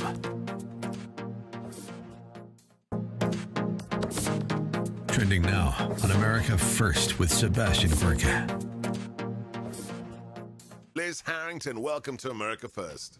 Hey, Sebastian, thanks so much for having me. I gotta ask you, because I haven't seen the boss in a couple of weeks, how excited is he to be back on the campaign trail? Oh, he's loving it. He can't wait to get back out there, and you could feel it. You could see it on Saturday. The people want it. I don't know if you saw those crowds, but waiting since Friday, yes. Thousands of people. Doesn't exactly look like someone who lost the state of Arizona, by the way. But this speech, that clip you played, that was also one of my favorites when, the only good thing about the Biden campaign were those perfectly drawn circles for the six fake news media to sit in. Keep up with what's trending. Subscribe today at rumble.com. Trending now on The Mike Gallagher Show. This rabid Trump-hating Republican replacing Jim Jordan or Jim Banks, take your pick. I saw Jim Banks yesterday, the Indiana congressman, on one of the Sunday morning news shows. I think he was on Fox News Sunday. Martha McCallum was guest hosting. Guy makes such a great point. He didn't say anything that was disqualifying. They're just going to ask why the Speaker's office didn't have the Capitol more secure. Did they have reports? What did they know and when did they know it? If they had reports before January 6th that there could be violence, why did they do it? Why did they do enough about it? Those are legitimate questions. Pelosi doesn't want those questions. You think she's going to get those questions from Adam Kinzinger? Here was Stephanopoulos with a cagey, grinning, maniacal Nancy Pelosi yesterday on ABC this week. Will you be appointing more Republicans to the committee like Congressman Adam Kinzinger? That would be my plan. So when will that be announced? Perhaps after I speak to Adam Kinzinger. But I'm not about to announce it right this minute. But you could say that is the direction that I would be going on. He and other Republicans have expressed an interest to serve on the select committee. Tolerate their antics. Hey, Madam Speaker, you're responsible for security at the U.S. Capitol. Why wasn't there better security on January 6th? How did those hundreds of people get to breach the Capitol the way they did? Oh, I'm not tolerating those antics. Keep up with what's trending. Subscribe on YouTube and at rumble.com. Trending now on The Charlie Kirk Show.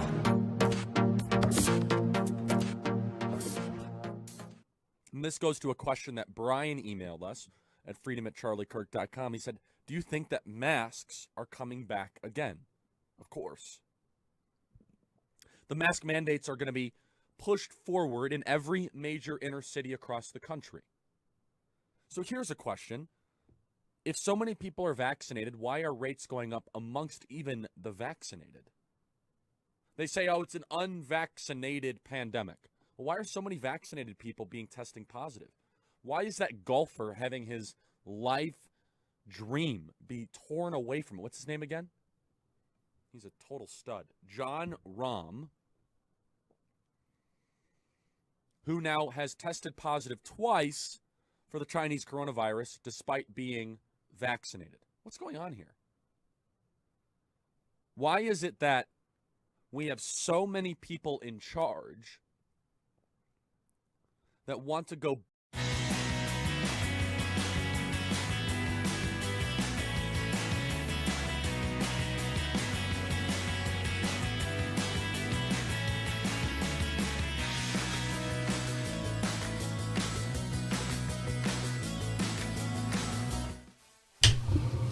Hi, everybody. I'm Dennis Prager. Wonderful to be with you. Today's my birthday, and this is the official inauguration of PragerU Fundraising Month on my birthday each August 2nd. PragerU.com, 833-PragerU. And I thank you. Get a lot of warmth. Get a lot of hate in life, and I get a lot of love in life. And might I add that in their own way make me feel wonderful. The love is very deeply touching and moving, and the hate means I'm effective. So there you go. Is that a fair way, Living Martyr? Yeah, I think it's very fair. They keep reporting on the COVID cases in Florida because they're dying to bring down DeSantis. The media has no agenda of truth; it has political agendas. So we keep reading about cases of the Delta variant. I like that. I've got to remember that. If you call somebody a Delta variant, is that a mean thing to say? You know, you are one Delta variant. What do you think? Not much of that. You don't think much of it? Well, that's fair. It's a fair reaction. So, I have a question.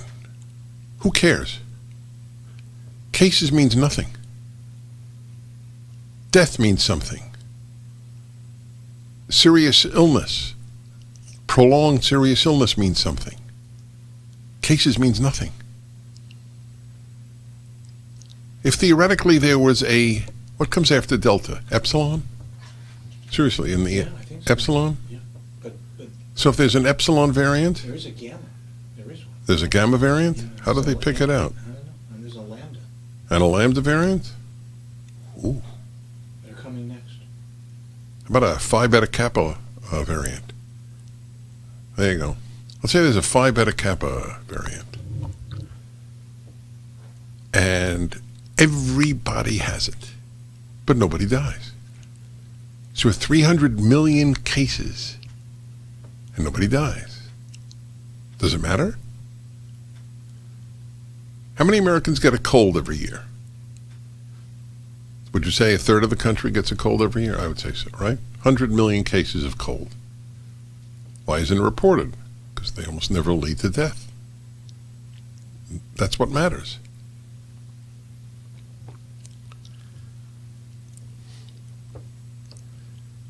The mayor of Washington, D.C., did you see that? She's having a big celebration. She had one right after telling Washingtonians that they had to wear masks. She didn't have masks. So here's the question. Since I have contempt for all Democratic politicians, because they're destroying the country. Either they're destroying it or they're allowing it to be destroyed. So putting that aside, however, how do you explain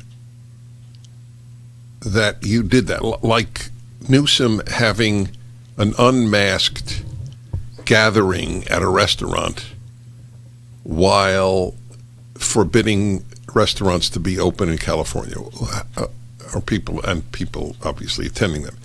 So how do you explain it? Is it hypocrisy?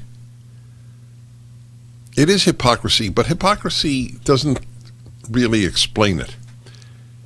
The question is, do they believe what they're telling us to do? That's what is fascinating. That's one of the fascinating questions to me. See, I believe some of them are simply scared. I believe that many of them, like Nancy Pelosi, doesn't believe in masks any more than I do. Remember, she was caught. Nothing happens, by the way. When Democrats do these things, look at Cuomo. With all the women who came forth, the guy is still pontificating to the country what to do. So how does one explain this? Some of them are truly, that is Democratic politicians, are truly paranoid. They're scaredy cats. But most of them don't believe what they tell you. Nancy Pelosi went to an underground speakeasy hair salon to get her hair done while screaming lockdown in California. The mayor of Washington, D.C. just had a big event right after telling people that they can't gather and without masks, and did so. So they don't believe it. This is all done to control you. but they don't want to be controlled. So I just thought I would share that for the record. Principia Scientific International, July 19th. 5 times more UK child suicides than COVID deaths during lockdown.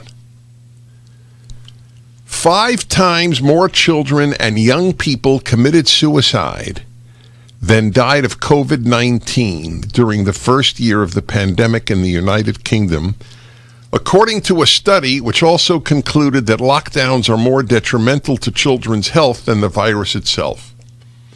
No kidding. The virus is meaningless with regard to young people, especially children. But what we have done to them, deprive them of a year of schooling, deprive them of friends, not allow them to see faces other than their immediate family. Every time I see a 2-year-old with a mask on at an airport, I'm embarrassed to be an American. It takes a lot to embarrass me to be an American, although it's taking less and less because it's happening more and more. But this is a phenomenon. 2-year-olds wearing masks. 3-year-olds, 4-year-olds, 10-year-olds. 5 times more children and young people committed suicide than died of COVID. We ought to put this up. Did you send me this? Researchers with the University of College London, the University of York, the University of Liverpool, and the University of Bristol found in a study that has not yet been peer-reviewed that the coronavirus doesn't appear to present a significant risk to children as compared with other age groups. What I don't understand. What do you need a peer-reviewed study for? You just look at the data. How many kids have died of this, and how many? It's nothing. It's virtually nothing. I would suspect that more kids have died in car crashes. Well, I do have an interesting. You want to say it on the air? Yeah. Here we go, ladies and gentlemen. The Living Martyr, a rare appearance on the radio. So I did talk this weekend to a major economist who is close friends with another major economist. This hasn't been published yet, but I think it will be very soon. And that is, your child is more likely to die in a school bus accident than from COVID. Wow. That's hard to believe because that's so rare. That's the whole. But none of them are dying of COVID. Yes. Another great reason to homeschool, says. Between the two of you, I'm really entertained. Sometimes I just think I should just, sort of take a break, sip on my coffee, and have the two of you, he in his serious way and you in your hilarious way.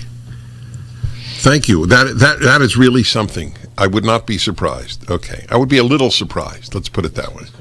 It's coming. Yeah. The risk of removal of children and young people from their normal activities across education and social events may prove a greater risk than that of SARS-CoV-2 itself. That's the study's conclusion. It was revealed in the study that only 25 children under the age of 18 died of COVID-19 from the start of the pandemic until the end of February 2021. Around 61 children in all died after testing positive. But in 36 cases, it was found that the virus did not contribute to their death. But during the same time period, there were 124 suicides among children and 268 deaths from trauma, the study's authors found, while noting the virus is rarely fatal for children. That's right. Professor Lorna Fraser of the University of York added, even when we found higher risks for some groups with severe medical problems, these risks were still very small compared to risks seen in adults. Lockdowns are causing a spike in children harming themselves and drug overdoses among children. Do you know what the definition of both a liberal and a leftist? They don't ask the question, what price? The Dennis Prager Show.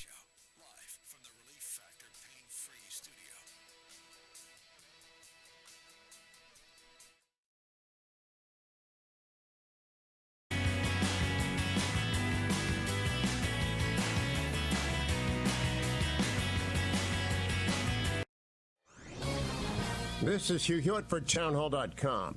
We are living in the age of surveillance capitalism. That's the title of a book by Shoshana Zuboff, whose thinking has shaped my own as we look on the growing power of big tech. The biggest flaw in most tech companies' business models is a general willingness to loot an individual's personal information, and thus his or her privacy without payment for this data and without informed consent.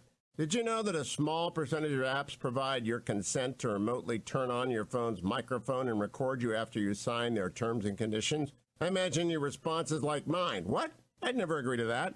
I am certain a hard line on personal privacy would have a greater appeal to the public than many other issues currently separating the parties. Watch that vast uncharted space in which party moves to restore data that has been taken and to repair walls of privacy that were breached long ago. Whoever gets there first will be a long-term winner. I'm Hugh Hewitt. Publicpolicy.pepperdine.edu. Trending now on America First with Sebastian Gorka. Hunter Biden's getting $500,000. It's a bribe. It's disgraceful. And the fake news media is talking about it like it's okay. Yeah, I'm just wondering, what if Eric, what if Don Jr. were getting a cool $500,000 for some scribbles? I need to go to Central Park. I need one of those portraits. Let's ask somebody who's on Team Trump officially. She is President Trump's spokesperson, also the Save America PAC, and we're so excited to have her on the show. Liz Harrington, welcome to America First. Hey, Sebastian, thanks so much for having me. I gotta ask you, because I haven't seen the boss in a couple of weeks, how excited is he to be back on the campaign trail? Oh, he's loving it. He can't wait to get back out there, and you could feel it. You could see it on Saturday. The people want it.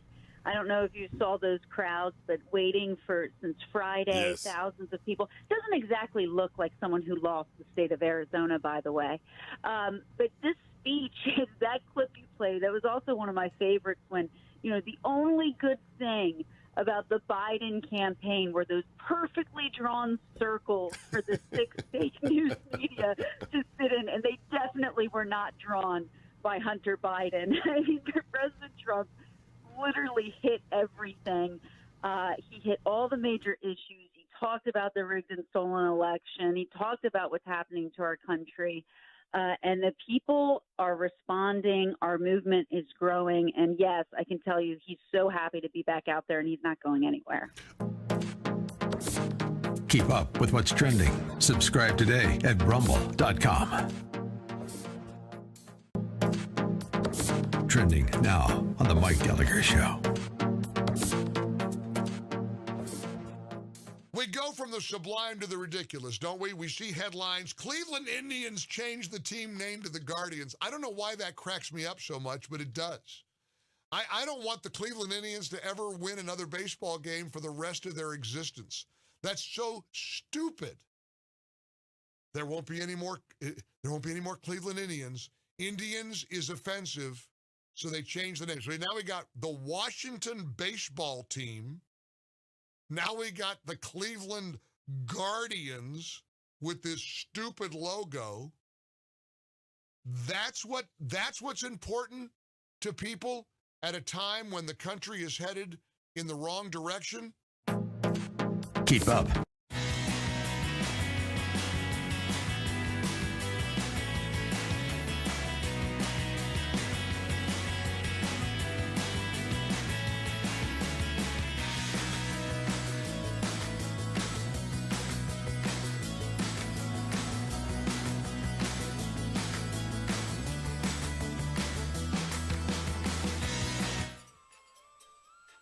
Hey, everybody, I will be going unless Israel decides to block my plane. I'm going to Israel in October with you. So just want you to know that. Now, anything could happen, and then, don't worry about it. Things will be figured out, obviously. But there's no reason for you not to book your trip. And I'm looking forward to returning to Israel and seeing you and being with you. There's a banner at DennisPrager.com, the Stand With Israel banner. or call for information, 855-565-5519, 855-565-5519. Do you know, talking about singing a number or a jingle, do you know how much more effective singing is for memory? You know when this came about, were you present? I don't think you were present. When did I sing the Ballantine beer commercial from my childhood? Were you there, Alan? I don't know what raised this question. I think somebody was saying, there was once an ad about a beer and it made absolutely no sense. Something about being icily light. Oh, yes, I know I think Joseph Telushkin raised it. I then sang, to be crisp, a beer must be icily light, cool and refreshing, precisely right, lively, golden, crystally clear, a crisp refresher, Ballantine beer. My friends, you must understand, the last time I heard that, I was about 20 years old. And it shows you how jingles stay with you. You found it?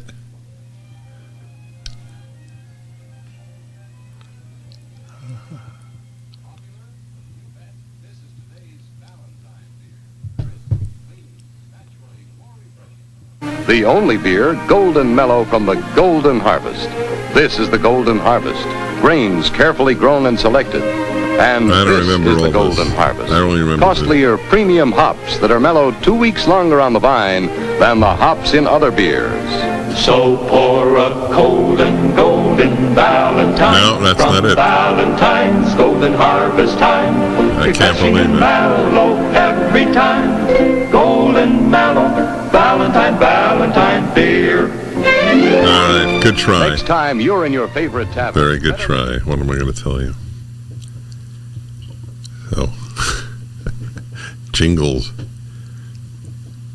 All right, everybody. All right, it's okay. That's not it either. All right, I have a suggestion, Sean. Listen and then broadcast. They all sound the same thing. All right, this is what I deal with. New Jersey School District removes names of all holidays from school calendar. Yeah. After an outcry this is Fox 5 New York. After an outcry at a raucous public meeting over a previous decision to rename Columbus Day as Indigenous Peoples Day, the Board of Education in a New Jersey school district decided to strip all holiday names off the school calendar. So holidays like Thanksgiving will not be on the calendar.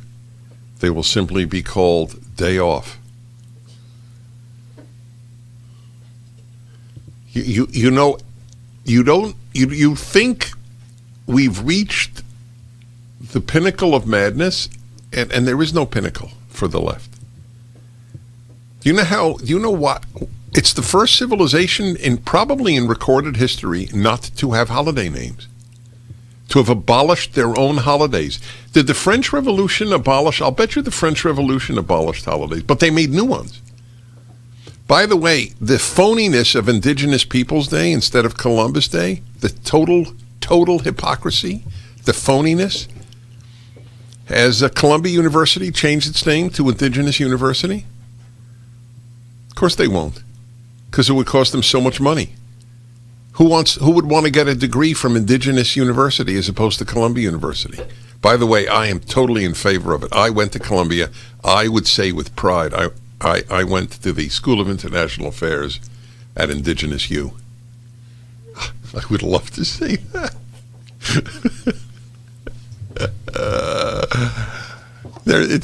Is Columbus, Ohio changing its name to Indigenous Ohio? How about the country of Columbia? That's right, the District of Columbia. Ooh. District of Indigenous. Holidays like Thanksgiving will call day off. Jewish holidays like Rosh Hashanah and Yom Kippur are also called day off. If we don't have anything on the calendar, we don't have to have anyone be hurt with hurt feelings. Oh, board member Doreen Roche said. That, by the way, is part of the reason that women are disproportionately dismantling the West. Because of feelings. Men have to battle their natures, and women have to battle their natures, or society is really in trouble. But we've only taught men to battle their natures, their sexual predatory nature and their aggressive, physically aggressive nature. Anything women have to battle, or they just come out perfect? I guess they come out perfect in the left's view, because the left is the feminized part of society.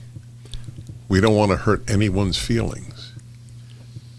So the question is not asked, is it good for society, or even is it true? The question asked is, does it hurt anyone's feelings? You cannot make social policy based on that question. You cannot make social policy on the based on the question, will anybody die? Remember Andrew Cuomo's thing that I played from the very beginning of the lockdown? If everything I do will only save one life, I will sleep well at night. You can't make social policy like that. Otherwise, you will have the speed limit on every highway 35 miles per hour. When you go from 55 to 65, we know more people will die. But we don't make speed limits based on the question only, will more people die? There will be people with hurt feelings if Thanksgiving is on the calendar? I guess so. Leftists who give thanks for nothing. That's a good one. What is the holiday the left most hates? People might say Christmas or Columbus Day. No, Thanksgiving. Because they give no thanks. Hey, here's a good one for you. Jen Psaki said, we have to teach the bad as well as the good about America. Here's a $64,000 question. Ms. Psaki, could you please tell us what good they're teaching kids about America?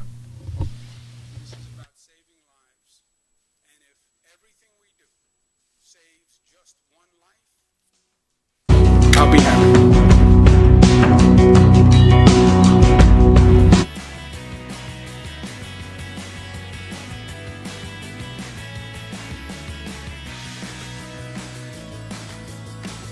Streaming on Salem Now.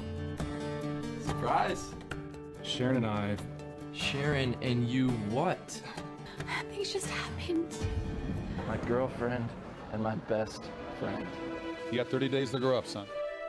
Nathan Hannigan, it is good to have you home. Nona, it's Nathan. Well, you don't mind my giving her your room, do you? Really though, thanks for thinking of me for this position. I thought about you first. Come on, growing up, I had a huge crush on you. There are things that we all need to change about ourselves, but we can't blame God, because He helps us change. Stream on your phone, tablet, or TV. Look for Salem Now in the App Store or go to salemnow.com. Streaming on Salem Now. 218 out with him. Headed for the house. He's got a hostage. You believe in God, Chuck? Why does a kid die and a drug dealer get off scot-free? The only answer to that is there isn't a God. You have a choice. You can either let the darkness overtake you, or you can be a bearer of the light. So just think of it as calling for backup. Officer down, officer down. You're the one God's called to be a shepherd. Keeper, do you know who I am? You are the author? I am. I don't know you. Keeper, it's your son. Hurry it up. Time is short.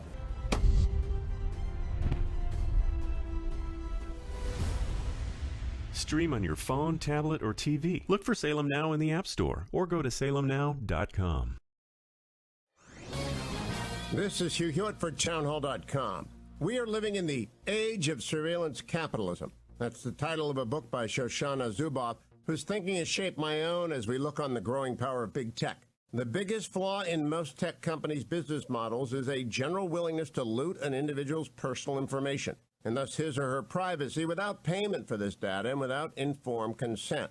Did you know that a small percentage of apps provide your consent to remotely turn on your phone's microphone and record you after you sign their terms and conditions? I imagine your response is like mine. What? I'd never agree to that. I am certain a hard line on personal privacy would have a greater appeal to the public than many other issues currently separating the parties. Watch that vast uncharted space in which party moves to restore data that has been taken and to repair walls of privacy that were breached long ago. Whoever gets there first will be a long-term winner. I'm Hugh Hewitt. Publicpolicy.pepperdine.edu. Trending now on America First with Sebastian Gorka.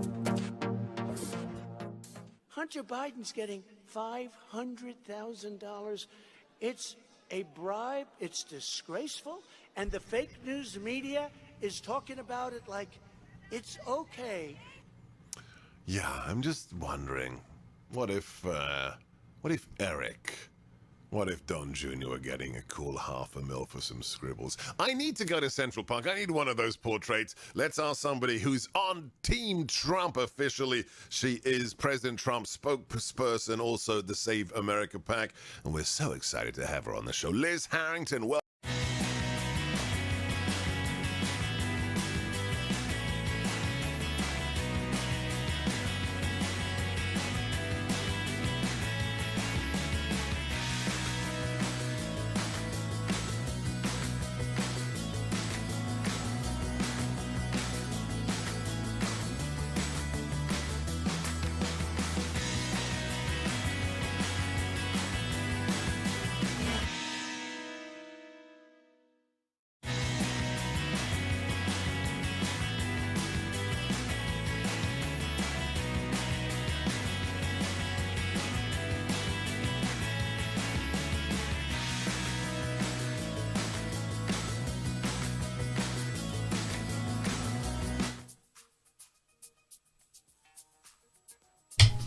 Hey, everybody. I have Don Brown on the line. Don Brown is a former U.S. Navy JAG officer, author of 15 books.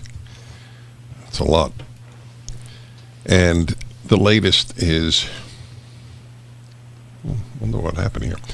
Call Sign Extortion 17, the shoot down of SEAL Team 6. That was, and now there's a film based on his book.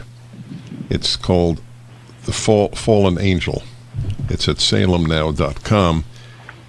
Don, welcome to my show. Dennis, so great to be here. Appreciate the great work you're doing. So it's a special honor and privilege for me to be able to discuss these 30 Americans, Navy SEALs, 17 of them who lost their lives on your show. God bless you for having me, and I thank you. Wow. Well, that's very touching. Thank you. So, obviously, bring my listeners up to speed. What exactly is this about? Fallen Angel is a very dramatic and emotional film about an American military helicopter called Extortion 17, which was shot down 10 years ago, this coming Friday, August 6, 2011, which marked the largest loss of life for the United States in the Afghan war, and also the largest loss of life in the history of our Navy SEALs. And we lost 30 Americans on board that aircraft, including 6. SEAL Team 6 had 17 members on board that aircraft. And this shoot-down occurred just 96 days, just about 3 months after our Navy SEALs had taken out Osama bin Laden. And the shoot-down occurred under some very, very questionable circumstances. It appears to be a very large military cover-up. But there's a dual-pronged tragedy here. One, these guys, their names had never even been learned, let alone forgotten.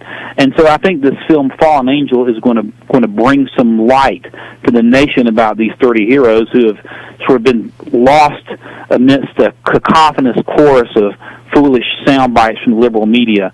We hear the phrase say his name, say her name. How about saying their names? 30 Americans losing their lives in one swath, including 17 members of SEAL Team 6. 3 months after bin Laden is killed by Navy SEALs, and they announce bounty on Navy SEALs.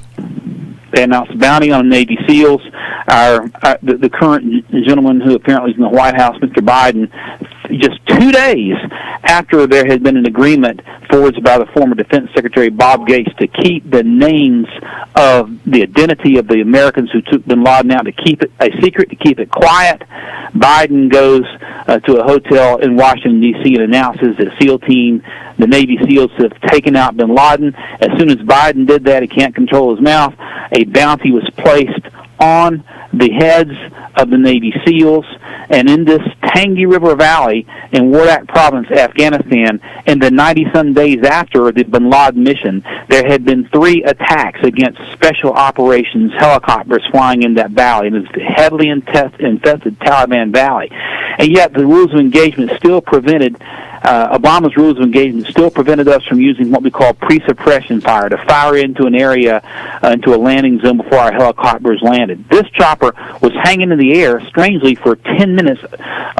We lost communication for 10 minutes. It hung in the air for 7 minutes after it should have been on the ground. Should have been only a 10-minute flight, making itself a huge, loud, roaring target for Taliban on the ground. The shoot-down was not even announced by the American administration. It was announced by Karzai. President Karzai announced the next morning that there had been a shoot-down, and we saw from the British and French press, quoting sources inside the Karzai administration, that the Taliban had been tipped on the flight. There are many, many unanswered questions, including what happened to the helicopter's black box. We've gotten multiple reports. If you think Fauci is bad, flip-flopping about, whether you need a mask or not, you go back and read the military report on what happened to the black box in this case, and it almost looks like, makes Fauci looks intelligible, almost, not quite.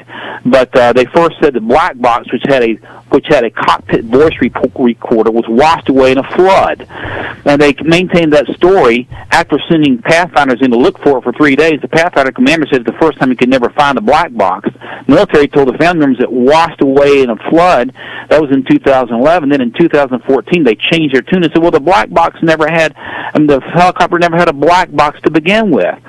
We've since had pilots come forward saying, yes, it did. It did have a black box, and it had a flight data recorder, and a voice data, cockpit voice recorder. You see, Dennis, one thing I didn't really realize... All right, hold on. I'm actually mesmerized.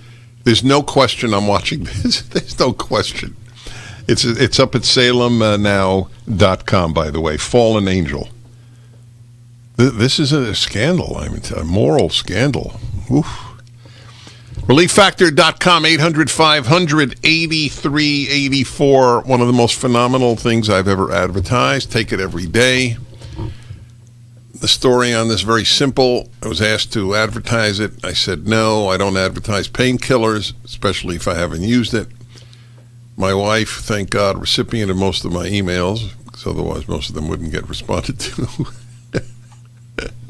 So I said, hey, wait a minute. This thing is completely relieved my knee pain. And that's why I started advertising it. It turns out to be a miracle supplement. If it doesn't work in 30 days, they tell you, there's 3 weeks, sorry. If it doesn't work in 3 weeks, it probably won't work. How's that for honesty? So they got a 3-week price of $20. That's at ReliefFactor.com.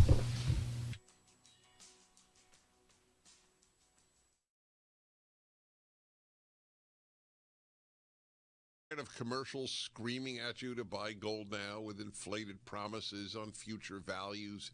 In an unregulated industry, you need honest, real experts to give you solid advice to protect your wealth and top picks on the best coins and bullion based on real-time data and historical trends. For example, as environmental policy becomes a hot topic, one precious metal that's been significantly undervalued for years is potentially set to surge. Nick Rovich, owner of AmFed Coin and Bullion, has long recommended this precious metal. Up to 600,000 ounces of this rare metal will be needed by 2030 to produce green hydrogen. Nick is doubling down on this pick, and you should too. Call Nick at AmFed Coin and Bullion to find out more. I've been friends with Nick for years, and he's my go-to guy when it comes to coins and bullion. I trust him. He is a good and very knowledgeable man. Call Nick at 800-221-7694, 800-221-7694, AmericanFederal.com, AmericanFederal.com. Not one mistake. I'm Ed Morrissey of HotAir.com for Town Hall. Democrats have doubled down on radical indoctrination in schools with their embrace of critical race theory. School boards and teachers unions have rushed to implement CRT into their curricula, in some cases while avoiding parental notification. Even as these education leaders refuse to reopen schools to children, they now plan to use their near monopoly on education to push this highly controversial ideology. It's already begun to backfire. Parents have begun demanding answers from school boards and campaigned to unseat their members. Political reports that even Democratic voters are repelled by these plans, and that the radical efforts have fired up independent and conservative voters. The combination of closures and radical agendas have handed Republicans their best opening in decades. With parents under attack by the education establishment, now is the time to demand comprehensive school choice. The choice between liberty and bureaucratic domination over children is now crystal clear in all demographics and areas. The GOP needs to wake up to this golden opportunity. I'm Ed Morrissey. Here at Salem Media Group, we're delighted to welcome you back to your old habits and haunts. Nice to see you at our restaurants. We've been waiting a long time for you to return. Nice to see you at the salon, the post office, the flower shop. Nice to see you back in the office. Nice to see all those cars on the freeway again. Yay! Hello, Bedford Falls! For over a year, America has been fighting to get back to normal. This Salem radio station has been fighting right alongside you. Now we're back. You're back. It feels so good to be back. Welcome back to the real. Trending now on America First with Sebastian Gorka. We've had 11.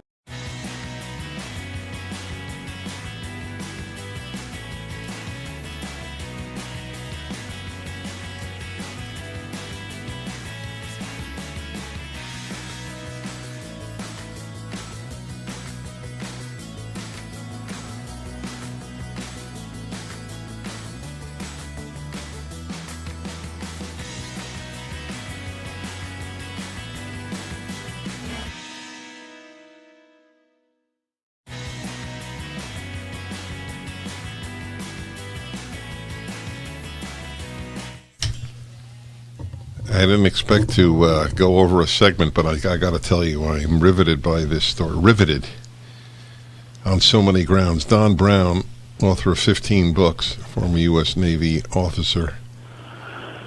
So he wrote a book, Call Sign Extortion 17, The Shootdown of SEAL Team 6. Based on that book is the new documentary, Fallen Angel. And it's at salemnow.com. Did you make this film? The film was made by Stephen Spivey and Carl Horseman are the filmmakers. Stephen Spivey is RPM Films.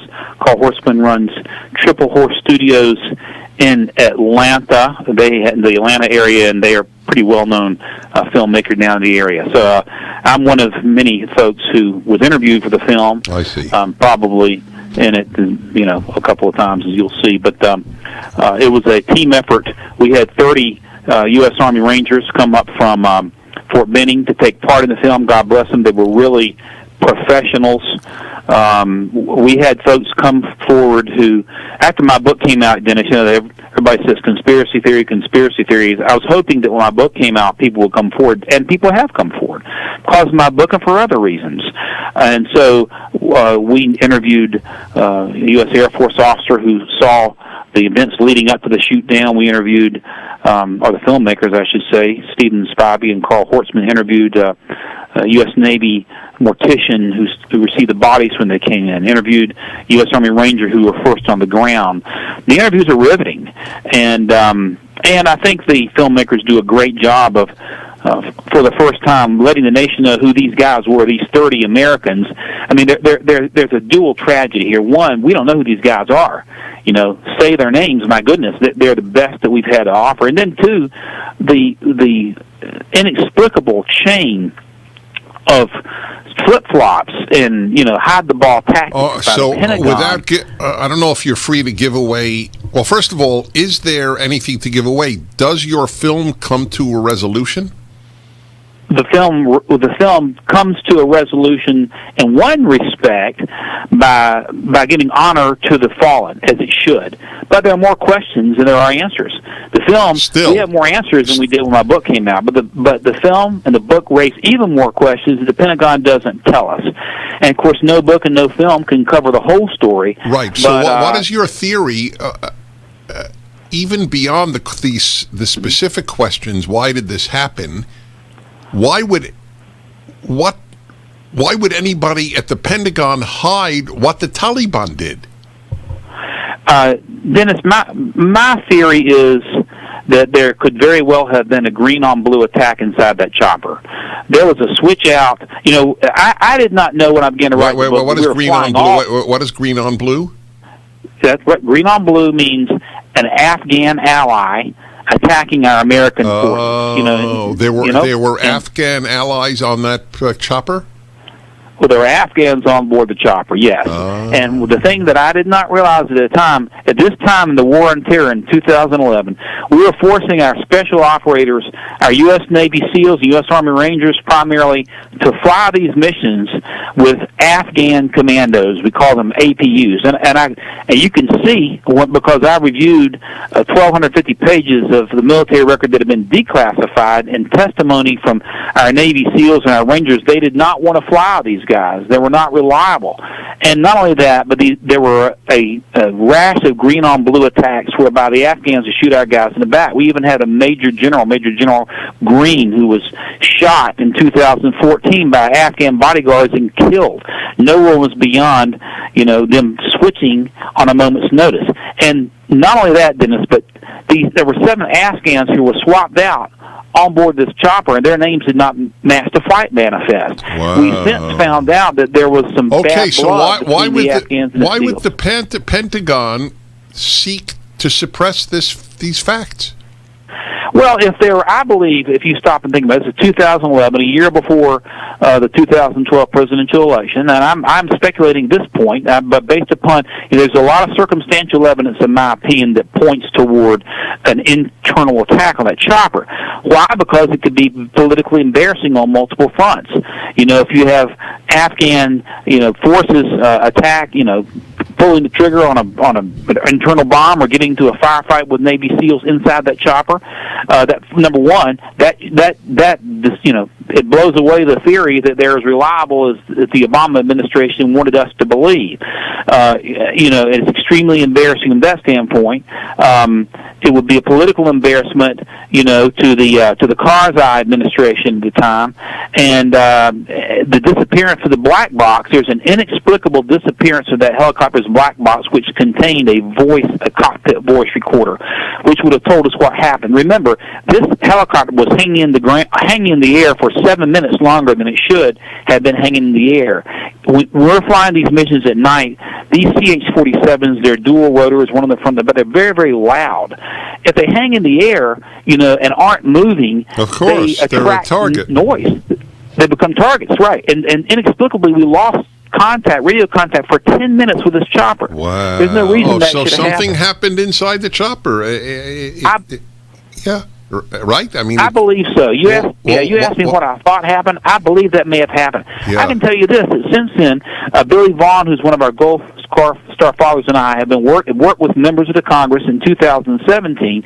We went up and met with the late Congressman Walter Jones, who was on the House Armed Services Committee. We met with former Congressman Duncan Hunter, as you know, is no longer in the Congress, but was also in the Armed Services Committee, and with Congressman Brian Mast from Florida. We talked about this case, and Congressman Jones contacted Matt Thornberry, who's the chair of the Armed Services Committee, and they put several questions to the Pentagon, okay? One of the questions, they brought the bodies of the Afghans back, or they brought the remains back here to Dover Air Base. And so one of the basic questions put to the Pentagon was what happened to the body of the Afghans. The question is this, from the House Armed Services Committee to the Pentagon, simply this: are there Afghans buried at Arlington? Okay? That was one of 7 or 8 questions. All right, you know what? We're going to do a part 2. There's too much to ask. I got to remind people, you can see the brand new documentary, Fallen Angel, at salemnow.com. Thank you, Don Brown.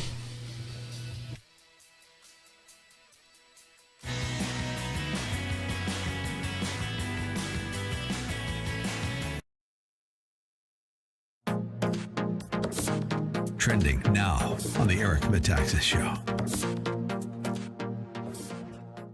And the whole point of it was to do comedy from a Christian conservative perspective that wasn't cheesy, that didn't make us the joke. Because isn't it funny that we always have to start there? Yeah, we're doing it's really brilliant, but it's not cheesy. Right. Like we're making films, but it's not cheesy. It's a TV there's program, so but it's not much that cheesy. we do that's cheesy. And it is an amazing thing. I said it before, but you guys, it's not just not cheesy.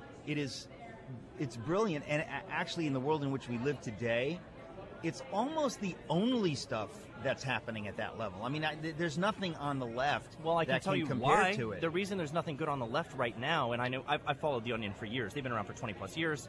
They used to be very funny.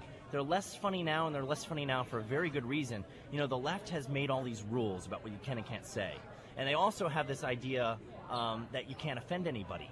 Right.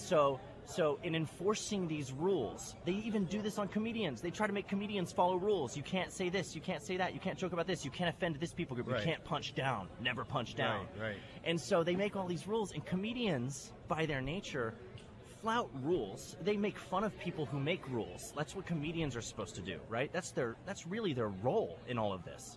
And so to handcuff comedians in that way, leftists are actually by trying to kill comedy and strangle it, they're creating an opportunity for people on the other side of the aisle to say the things that you're not supposed to say, make the jokes you're not supposed to make. It's fascinating to me to see people who might previously have identified as on the left or something pushing back against the cancel culture and the absurdity of this, because they usually the ones who are doing that with the right.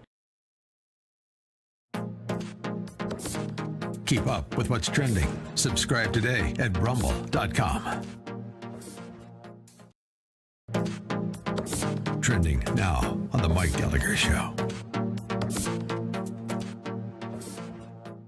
And he says, if you want to convince people to get a vaccine, writes Matt Taibbi, pretty much the worst way to go about it is a massive blame campaign delivered by sneering blue noses who have a richly deserved credibility problem with large chunks of the population and now insist they're owed financially besides. Matt Taibbi says, I'm vaccinated. I think people should be vaccinated. But the latest moral mania we're witnessing, and make no mistake about it, he writes, the pandemic of the unvaccinated PR campaign is the latest in a ceaseless series of such manias dating back to late 2016, lays bare everything that's abhorrent and nonsensical in modern American politics.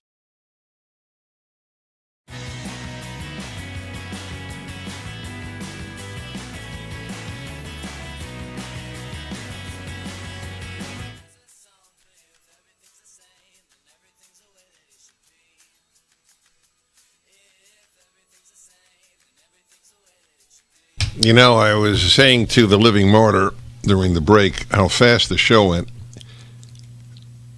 I feel that almost every show, which is a good thing, obviously.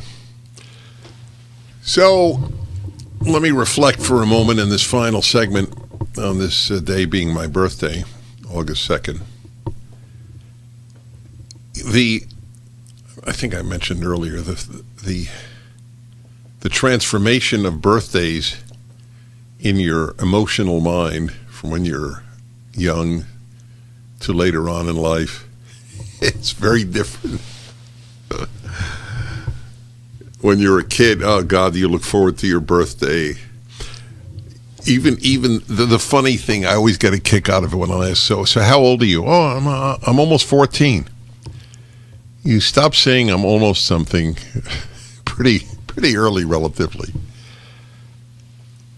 So, what induced my thinking and reflecting upon this, my birthday, was when I was saying how fast the shows go, and indeed how fast life goes. I say it with no bitterness. I just say it as it's a fact. I thank God that I could say that, because because I lead such a wonderful life to this day. I don't feel any different than in my 20s. I don't act different. I don't have less energy. It is all a gift. Some people have it and some people don't. And I'm grateful for it. And such it is. It goes fast. When you say, it's so funny when you think 40 years from now, it seems like it'll, it's so far away, it'll almost never happen. But if you say 40 years ago, seems like yesterday. 40 years from now seems like eternity. 40 years ago seems like yesterday. Interesting, eh? And I love it all. I treasure it. I treasure the ability. There is not a day that I broadcast that I do not think how fortunate I am to be in the position of being able to say virtually every day what I believe, what I think, what I care about to a lot of people, and get paid to do it. I never lose sight of my good fortune and my need to earn that good fortune.